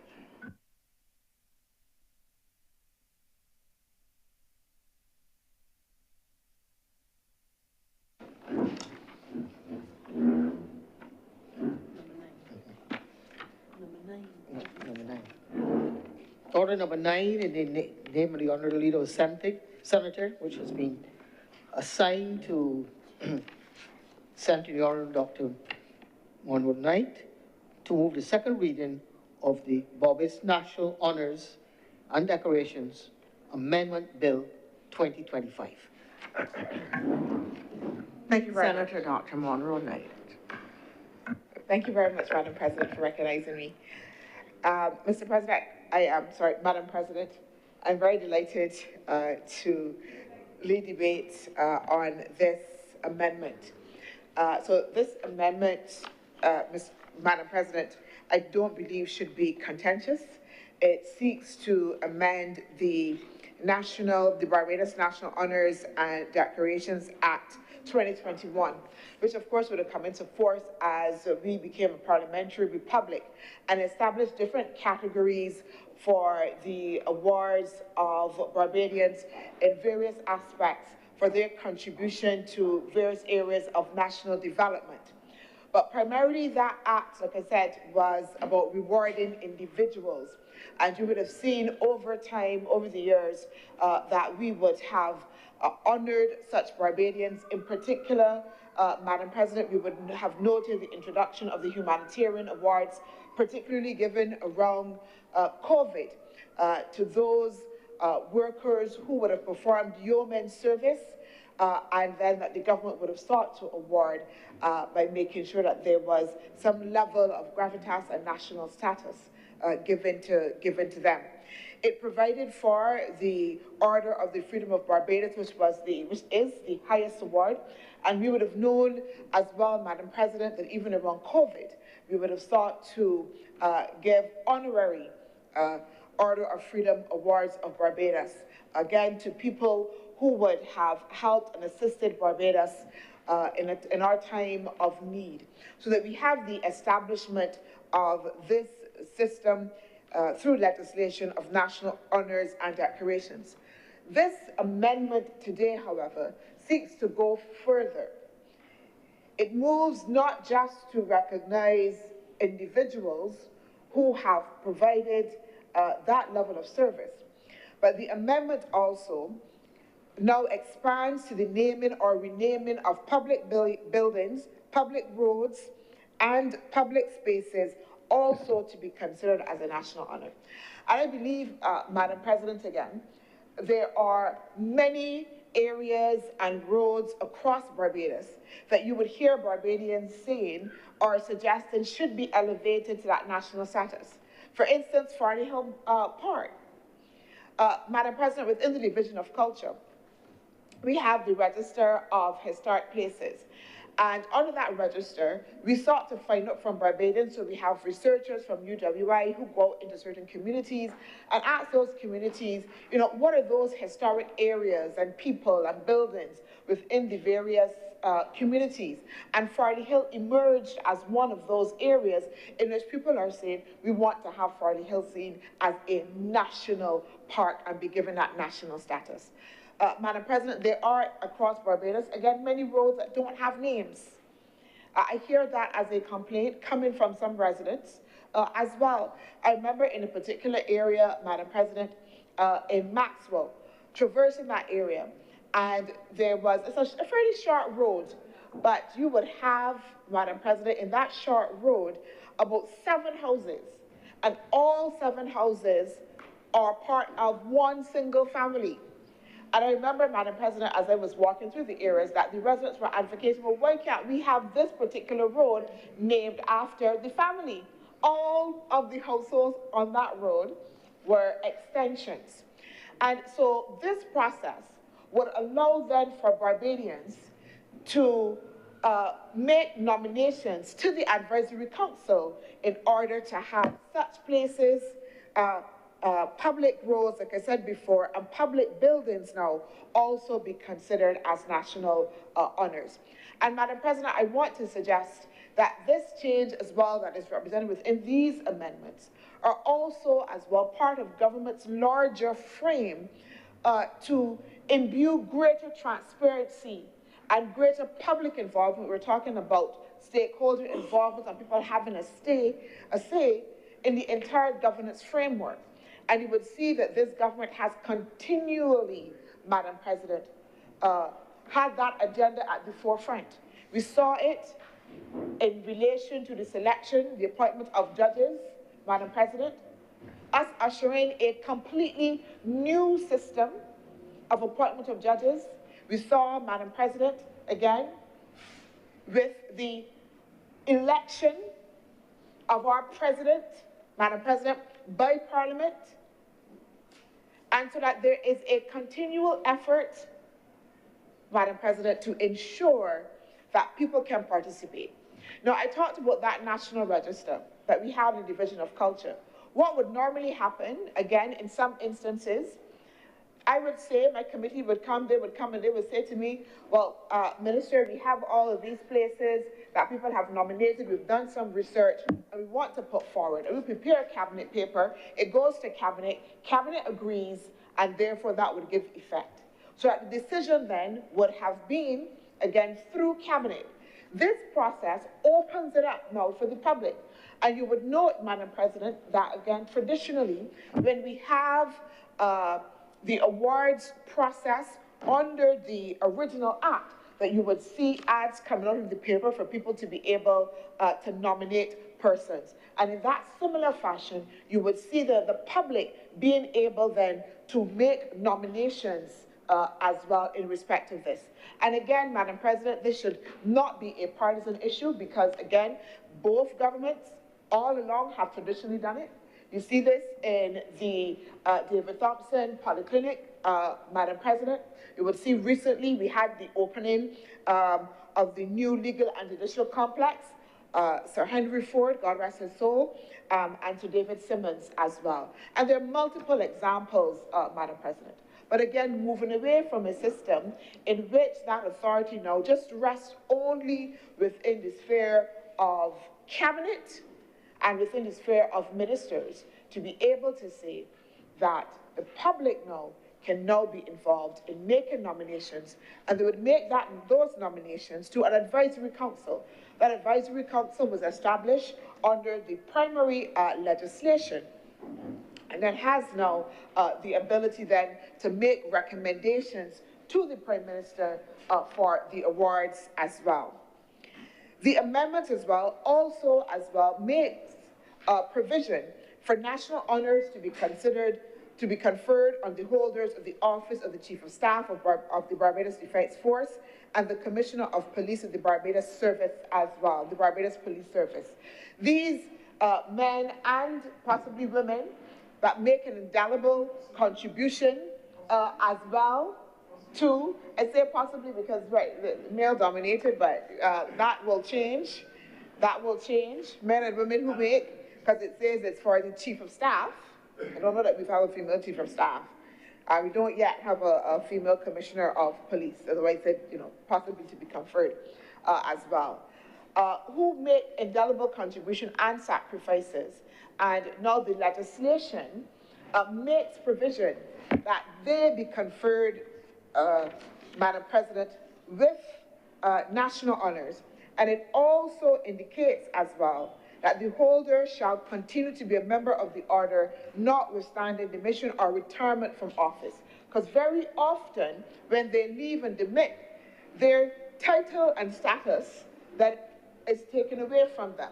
Under this amendment, it says, Madam President, that that title will go with them. Again, recognizing the contribution that these persons would make over the lifespan of their career. And I think that this is a significant amendment for these persons as well.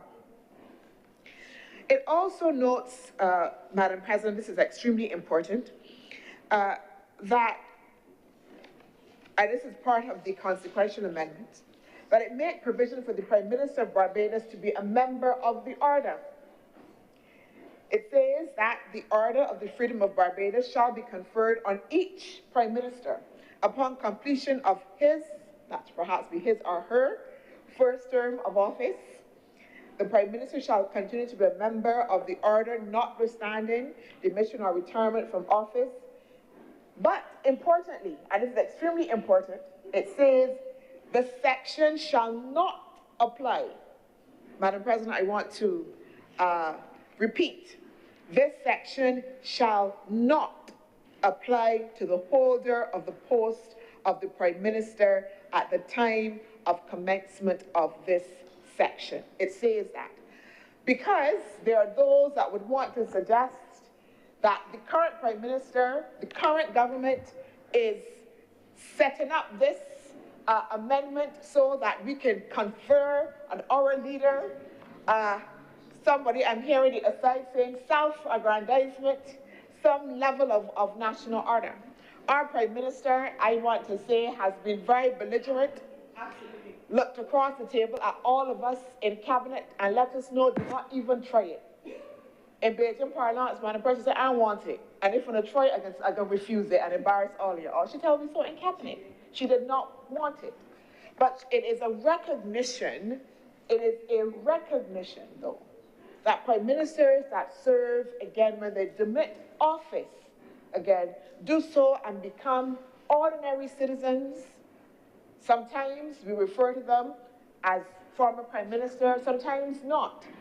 And therefore, in this amendment, it makes sure that they will have a dignified status conferred in law, even if they demit and retire. And that is important, and is also as well, Madam President, conferred on the Chief Justice of Barbados as well. Importantly, another part of the consequential amendment speaks to the award of the Pride of Barbados. Now, under the original legislation, this Pride of Barbados is only given to, I think it's 10 per parish, 10 per parish. But unfortunately, I believe that when that was first configured, it did not take into consideration the different sizes, the populations of some parishes. So you can have a parish, for instance, like say a St. John, and then you can have a parish like St. Michael. So you're going to give St. John 10 and give St. Michael 10. You will give St. Joseph 10 and give Christ Church 10 as well. What this amendment does, it moves away for that number of 10 because there will be changes in populations over time. So as opposed to prescribing a set number, it opens the way that the minister with responsibility, therefore, can confer. Because again, for population growth, other dynamics, there may be boundary changes, there may be so many things that might happen in relation to the assignment of those awards. Again, and to ensure that we have fairness, Madam President, fairness in the conferment of the Pride of Barbados Awards. The bill as well also allows for the Prime Minister to confer national honors and decorations in certain circumstances, and it actually identifies those certain circumstances. Madam President, I spoke before to when we had the COVID-19 pandemic, and the fact that we conferred honorary Order of Freedom of Barbados awards. We did so, again, as I said before, on the Clarissa Etienne, the former head of PAHO, God rest her soul. We did so as well to the Prime Minister of India for their sterling contribution. Now, again, ordinary Barbadians may not understand their contribution because that relationship would have been with the government in terms of how they would have assisted the government.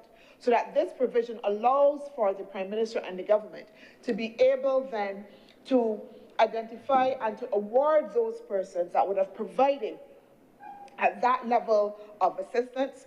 And again, the amendment actually, again, just to be very clear, actually identifies, it says for the purposes of subsection 1, extraordinary national circumstances includes natural disasters or national emergencies, major international achievements or events where Barbados' reputation is significantly advanced, extraordinary efforts in national development projects or public service, especially after difficult circumstances, or acts of heroism or contribution to the welfare of that nation as well. So that it identifies, again, some of the circumstances in which the Prime Minister may confer on any honor or decoration under the Act which could be, again, on dissolution of Parliament, and again, those extraordinary national circumstances.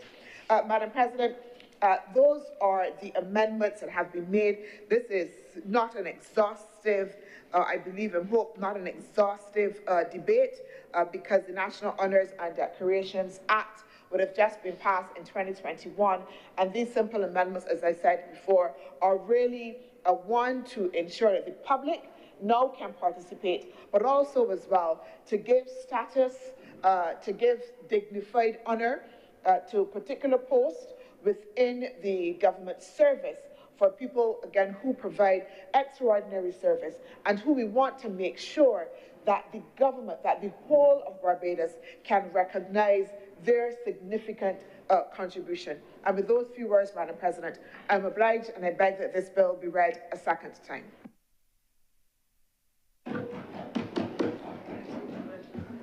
Senator Malalou, please. Thank you, Madam Acting President. I had not prepared comments on this, what was described as a very mundane couple of amendments, but I do have a question which I hope could be answered.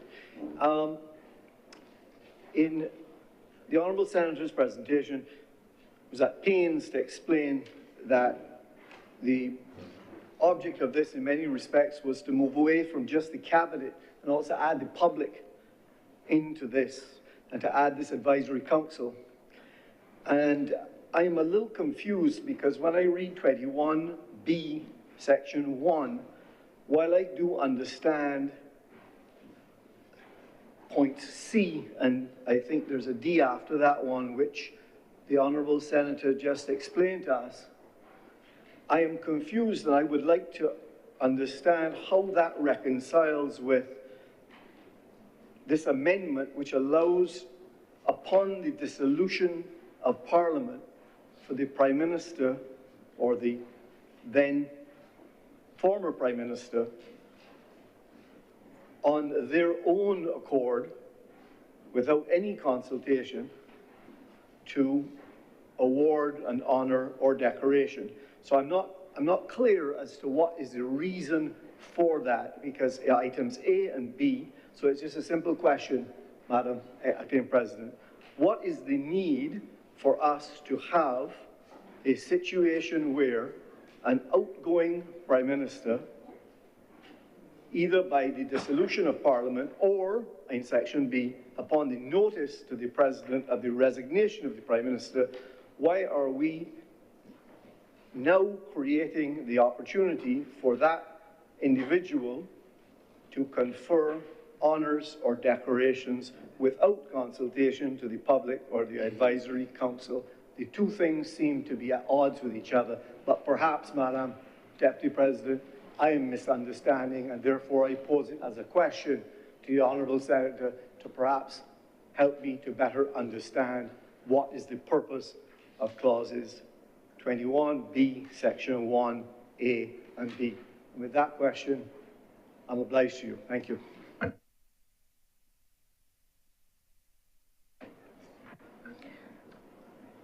Senator Andwele Boyce.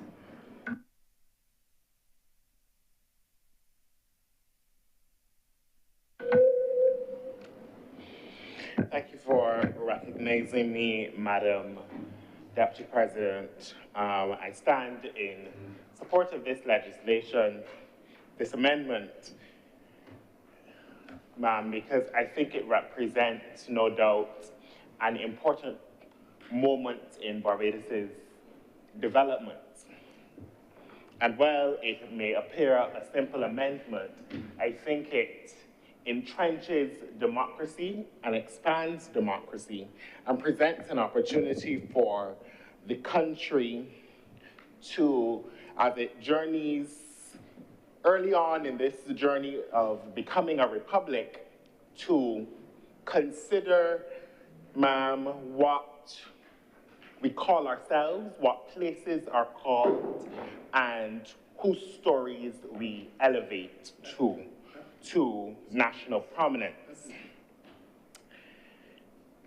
I have to tell no one, I don't have to tell anyone in this chamber ma'am, that Barbados has had a colonial past, and that if you make your way across this country, there are many places, names of places that reflect that past. And I think it is up to this generation of Barbadians to right the wrongs where they exist and to examine the extent to which we need to hold on to, certainly in my view, in many instances, I think it is time that we move away from. Many of those names and much of that nomenclature, ma'am, that is reminiscent and reflective of a very dark past in this country. So that I say that the amendment before the chamber is a part of decolonization and decoloniality. Madam Deputy President, because it presents the opportunity for the ordinary Barbadian to advance the notion that there are Barbadians like themselves, who look like them, who have made a contribution to the development of this country, and who are deserving of the places in this country being named after them.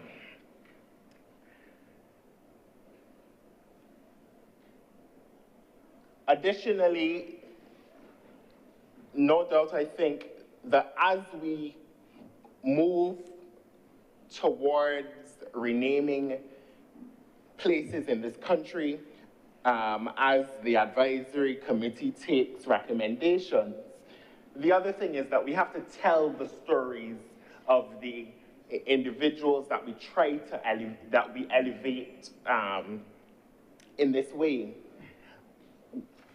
The historical experience, Madam President, is that we, from time to time, change the name of a place, the name of a building, and I don't know that we do a sufficiently good job of telling the stories of the individuals whose names stand in those places or on those buildings. And I think it's part of a broader culture, no doubt, because we have an oral culture in this country, and we don't publish, we don't share the written story as much as we should, and certainly for prosperity's sake, certainly for the future education and edification of Barbadians, Madam Deputy President, we should ensure that when we change the name of a place, when we erect or when we rename a building, that we engage in the robust activity of communicating who that person is and what their contribution has been to the country, because I think it makes a difference. So Madam Deputy President, I don't intend to be long, but just to say that this is an important step and that I wish to see others in that process, as I indicated, that process of decolonialization, that process of righting the wrongs, that process of elevating Barbadians in the country of their birth to their proper station when they duly deserve. Thank you, Madam President.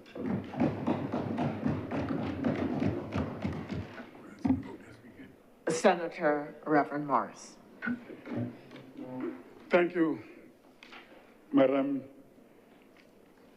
Acting President,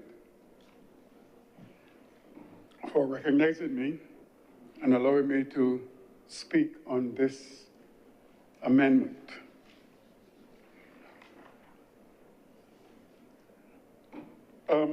I believe strongly that every country in this world has a plan or had plans to honor their citizens. And why is this so? Because in honoring citizens, these citizens have a story that connects generations, and a story that every person in any particular citizenry should know. I agree, Madam, that the present system of honoring individuals could be very subjective, no matter how objective the persons as they are now appear to be. It could be subjective. And I agree that any attempt to democratize this election augurs well for a country. I believe in objectivity, even from my own study in history, in theology, although you don't get much of that in theology. But let me say something that stunned me last week. It was last week, I think it was. When this legislation was brought before the House, and I like to speak very frankly on these things, the leader of the opposition said that this reflected monarchy. It didn't reflect anything about a republic. I was taken aback, Madam, because in fact, I could not believe my ears. Because here is a person who cannot let the initials SC reflect behind his name, but finds great solace in maintaining KC. But yet you want to chastise a government that brings this piece of legislation. You want to chastise a government and say you can't really go along with it because it does not reflect monarchy. Sorry, it does not reflect republic, it reflects monarchy. And let me say this, sir. I have noticed, sorry, madam, I'm so sorry. I have noticed that within the past week or so, I've noticed that we have been dealing with some important legislation. And the same opposition is absenting itself from these discussions. Yet, you see yourselves as offering alternatives to the perceived woes that are in Barbados. But you do not want to take part in these discussions of national interest. So I am totally behind this, madam. Why am I behind it? Because I've read philosophers after philosopher, Bernard Williams, Alexis Tocqueville, even the Jewish rabbi, Jonathan Sachs. And all of these persons believe in the honoring of citizens because each of these citizens has a story that is relevant for the advancement of society. Even the book of Ecclesiasticus in the Apocrypha in the Bible, these were those who wrote for those who do not know, those who wrote the books of the Apocrypha were Jewish writers. And these are here, sir, because of part of this story. And what did they say? Let us now praise famous men. Famous men, come on. Our ancestors. You see, people believe that when they said famous men, if I sound like a preacher, maybe I'm up to it. But when they said famous men, come on, the come is there. Praise also our ancestors. Ben Sirach gave a list of persons who need to be honored. But the writer also noticed that there were some who were not so famous, but those who had made their contributions to societies, they too should be honored and they should be praised. Why? Because such people have a story. And what is it that keeps a story going, the country going? I believe, madam, that because there is a story to be told. And I believe for any society to maintain, and I'm going to use some words here from a speech given in London by a gentleman called Charles Morris, on emancipation. Black History Month, you see. Parts of it, excerpts from it. I'm not quoting, I'm just going to refer to them. But for any society to maintain... Honorable Senator, you know that it is my position that when people are quoting or citing documents, even if they are the author, that I need detail. So if this person, Charles Morris, gave a speech, you have to tell me where and when, and cite something that we can reference it for accuracy and have it as a proper part of the records of this House. Yes, lest you misquote, misrepresent, or in other ways injure the name or reputation of Charles Morris. Thank you. Thank you, madam. I will concur with your ruling, and I can make it a document of the House. But it was given as an address in London in 2022, I think it was, on Black History Month. But for a society to maintain its freedom, that society must pass on the story of its people, as Senator Boyce just mentioned.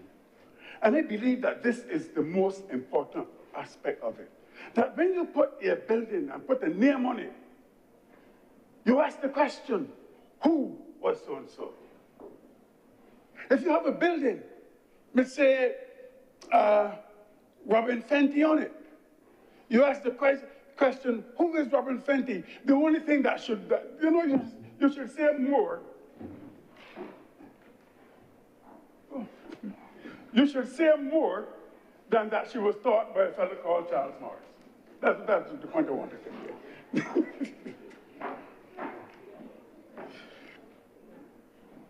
But we have a story to tell. We have the monument of Bassa.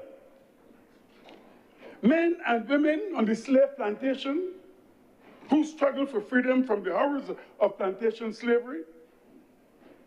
We must tell the story of the early political leaders. We must tell the story of those who struggled in this life. Why? So that that story can be added to the history of this country. That is why we must tell the story. That they can pass on the story to their children and their children's children. But I must say that when we do such honors, sir, the parents too must play a role in passing on a story to the people. I remember going to Bridgetown for the first time, and I saw this statue there that is now gone, statue of Lord Nelson. And I asked my grandmother, what is that, who is he? And she gave me a beautiful story of this man who fought, and he lost one eye, he lost a foot, he lost a hand, but he still continued to fight it. And that generated my interest in history. Only to recognize that this man never even fought for Barbados, not even defended Barbados. Okay? But passing on a story in a people, by a people, of a people, if we do not pass on these stories, our future is blurred. Why? Because a person without a story, a person without a past, has no identity. That is what we are doing here, reinforcing the identity of Barbadians. And I want to quote from, or refer, not quote, to some words of Jonathan Sachs. It is in a book, he wrote these words that I'm referring to, not quoting, in the book, To Heal a Fractured World. And he was making the point that the story of the founders, the journey they made, the obstacles they had to overcome, and the vision that drove them are essential elements of a covenantal culture. And we in Barbados now pride ourselves of having a covenant of hope, a covenant of hope, and that makes the story even more relevant. Too many of our people are leaving this life and we do not know the contributions they made. We must retell stories. And we can retell these stories by honoring these people. Why? Because we must never forget who we are and from whence have we come. We must tell the story of why those persons existed and why we exist. Because we do not want Barbadians to lose their identity. When we honor these people, and as I think Senator Boyd said, you put some writing there on them. That gives us identity. We do not want to be fluttering as a chick without its heads. Let me say to you, sir, to you, madam, that, again, there are many of us who said that we are a Christian society. I don't agree with that. But if we have to take note of that, the point is that the Christian story continues. It continues. And people continue to add to it. Luke added to it. The apostles added to it. All of these people we seek to honor today, that we would honor in the future, they can be added to that story, added to this history of this country. So that at some point, people would come to realize, look, this is who I am. This is who so-and-so was. And they have contributed to my development. And madam, I want to say with those few words, I totally support this amendment.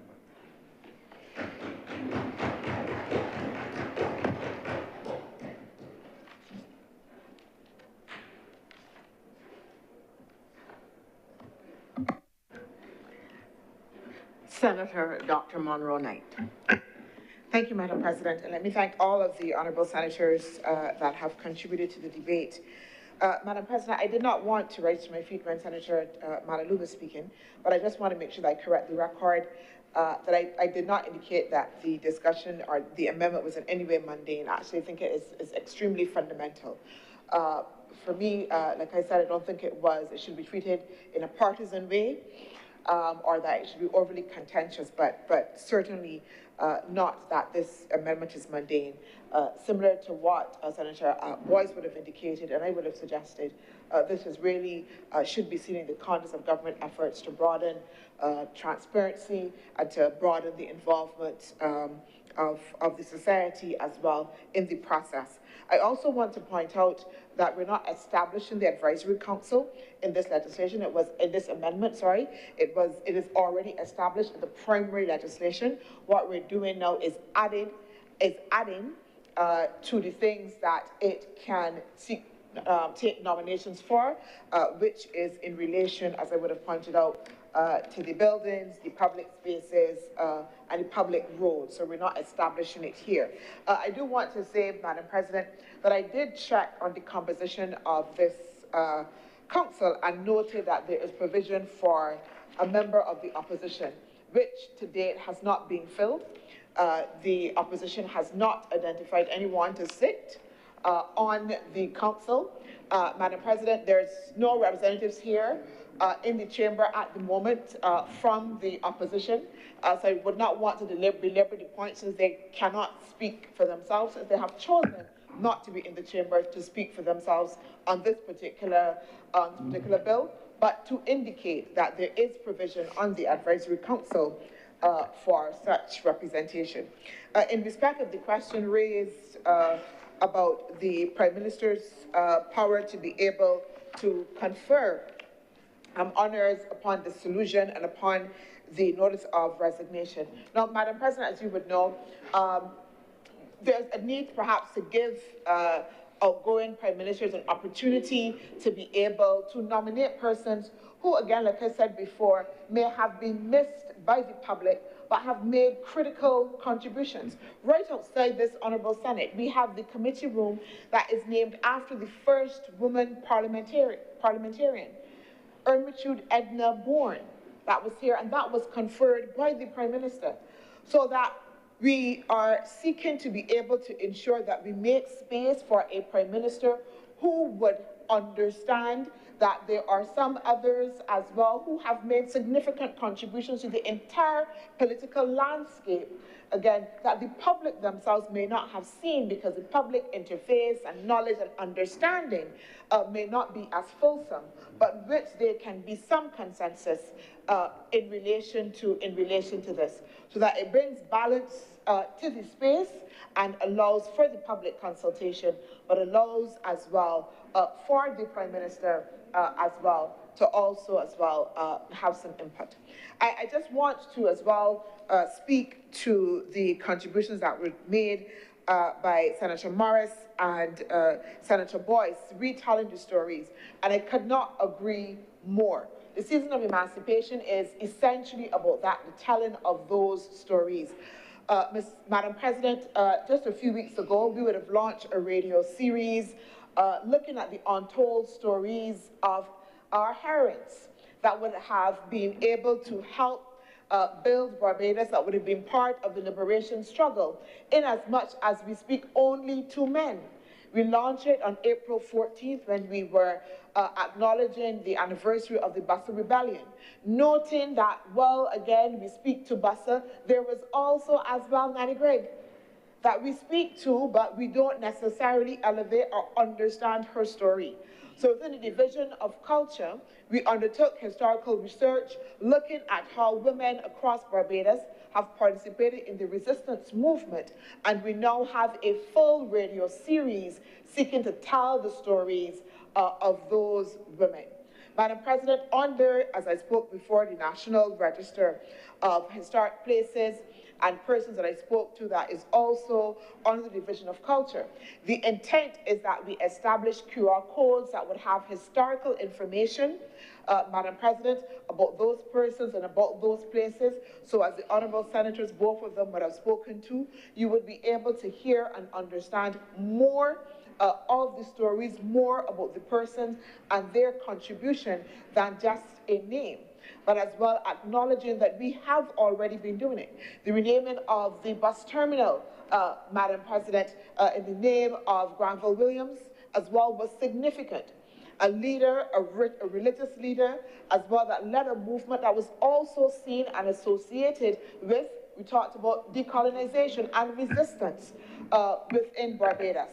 So there has been an ongoing move, Madam President, to make sure that we do so, that we bring the stories to light, that we can rename and name buildings in our own likeness. I believe we talked about, somebody talked about Rihanna. We have Rihanna Drive as well, a national hero.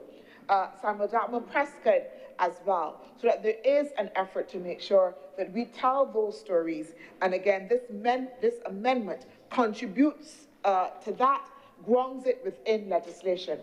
Madam Chair, with those few words, I beg that this bill be read a second time. The question is that this bill be now read a second time. Will all honourable senators in favour please say aye? Aye. Those against, would you please say no? The ayes have it. Madam President, I beg to move that Your Honor do now leave the chair and the Senate resolve itself into committee for further consideration of this bill. The question is that I do now leave the chair and the Senate resolve itself into committee for further consideration of this bill. Will all honourable senators in favour please say aye? Those against, would you please say no? The ayes have it.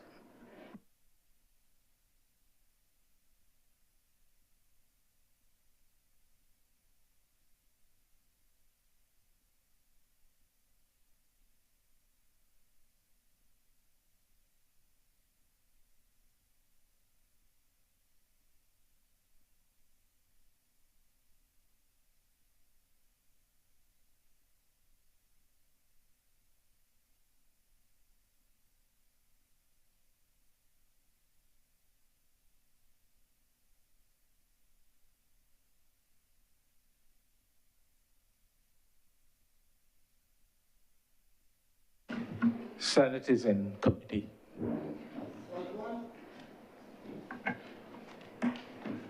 Mr. Chair, I beg to move that Clause 1 stand part. The question is that Clause 1 do stand part. Will all those honourable senators in favour please say aye? Aye. Those against, please say no. Methinks the ayes have it. Mr. Chair, I beg to move that Clause 2 do now stand part. The question is that Clause 2 do now stand part. Will all those honourable senators in favour please say aye? Aye. Those against, please say no. Methinks the ayes have it. Clause 3. Mr. Chair, I beg to move that Clause 3 do now stand part. The question is that Clause 3 do now stand part. Will all those honourable senators in favour please say aye? Aye. Those against, please say no. Methinks the ayes have it. Clause 4. Mr. Chair, I beg to move that Clause 4 do now stand part. The question is that Clause 4 do now stand part. Will all those honourable senators in favour please say aye? Aye. Those against, please say no. Methinks the ayes have it. Clause 5. Mr. Chair, I beg to move that Clause 5 do now stand part. The question is that Clause 5 do now stand part. Will all those honourable senators in favour please say aye? Aye. Those against, please say no. Methinks the ayes have it. Clause 6. Mr. Chair, I beg to move that Clause 6 do now stand part. The question is that Clause 6 do now stand part. Will all those honourable senators in favour please say aye? Aye. Those against, please say no. Methinks the ayes have it. Clause 7. Mr. Chair, I beg to move that Clause 7 do now stand part. The question is that Clause 7 do now stand part. Will all those honourable senators in favour please say aye? Aye. Those against, please say no. Methinks the ayes have it. The schedule. Mr. Chair, I beg to move that the schedule be the schedule to the bill. The question is that the schedule be the schedule to the bill. Will all those honourable senators in favour please say aye? Aye. Those against, please say no. Methinks the ayes have it. Report. Mr. Chair, I beg to move that you do not report to Madam Chair the passing of one bill in committee. The question is that I do now report to Her Honour, the Acting President, the passing of one bill in committee. Will all those honourable senators in favour please say aye? Aye. Those against, please say no. Methinks the ayes have it.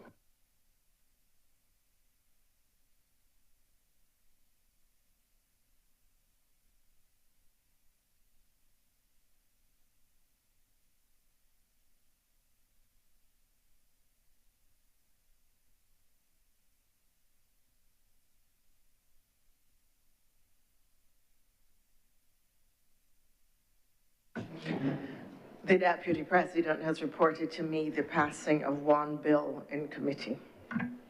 Madam President, I beg to move that this bill now be read a third time. The question is that this bill be now read a third time.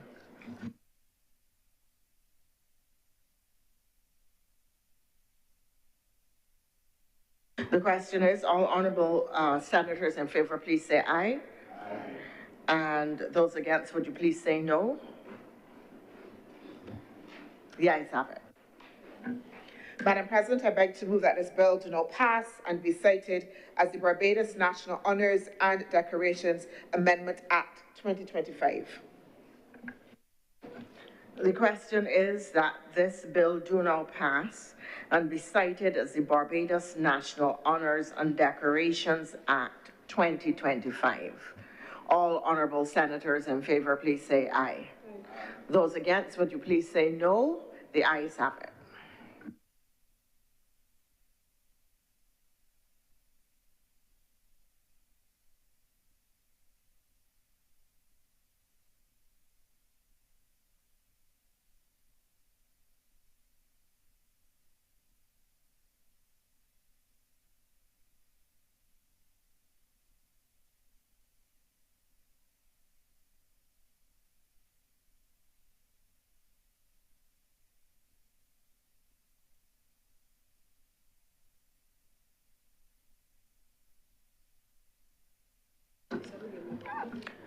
We revert now to messages, and please, would the Honourable Senator take note that a message will go from the Senate to the Honourable the House of Assembly, indicating an amendment made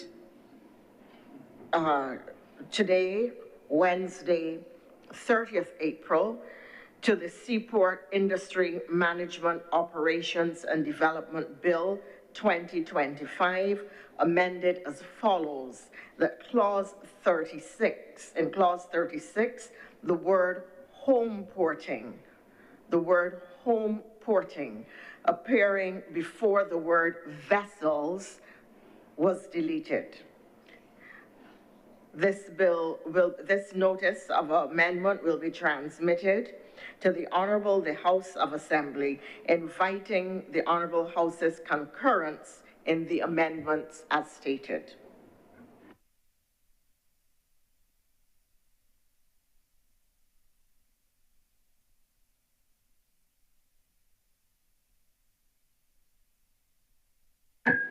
This brings us to the end of government's business for today.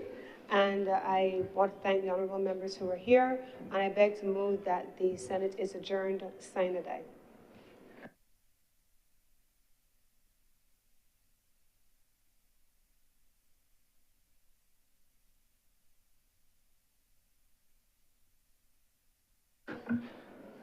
The question is that the Senate be now adjourned sine die. All honourable senators in favour, please say aye. Aye. Those against, would you please say no? The ayes have it. The Honourable Senate is now adjourned sine die.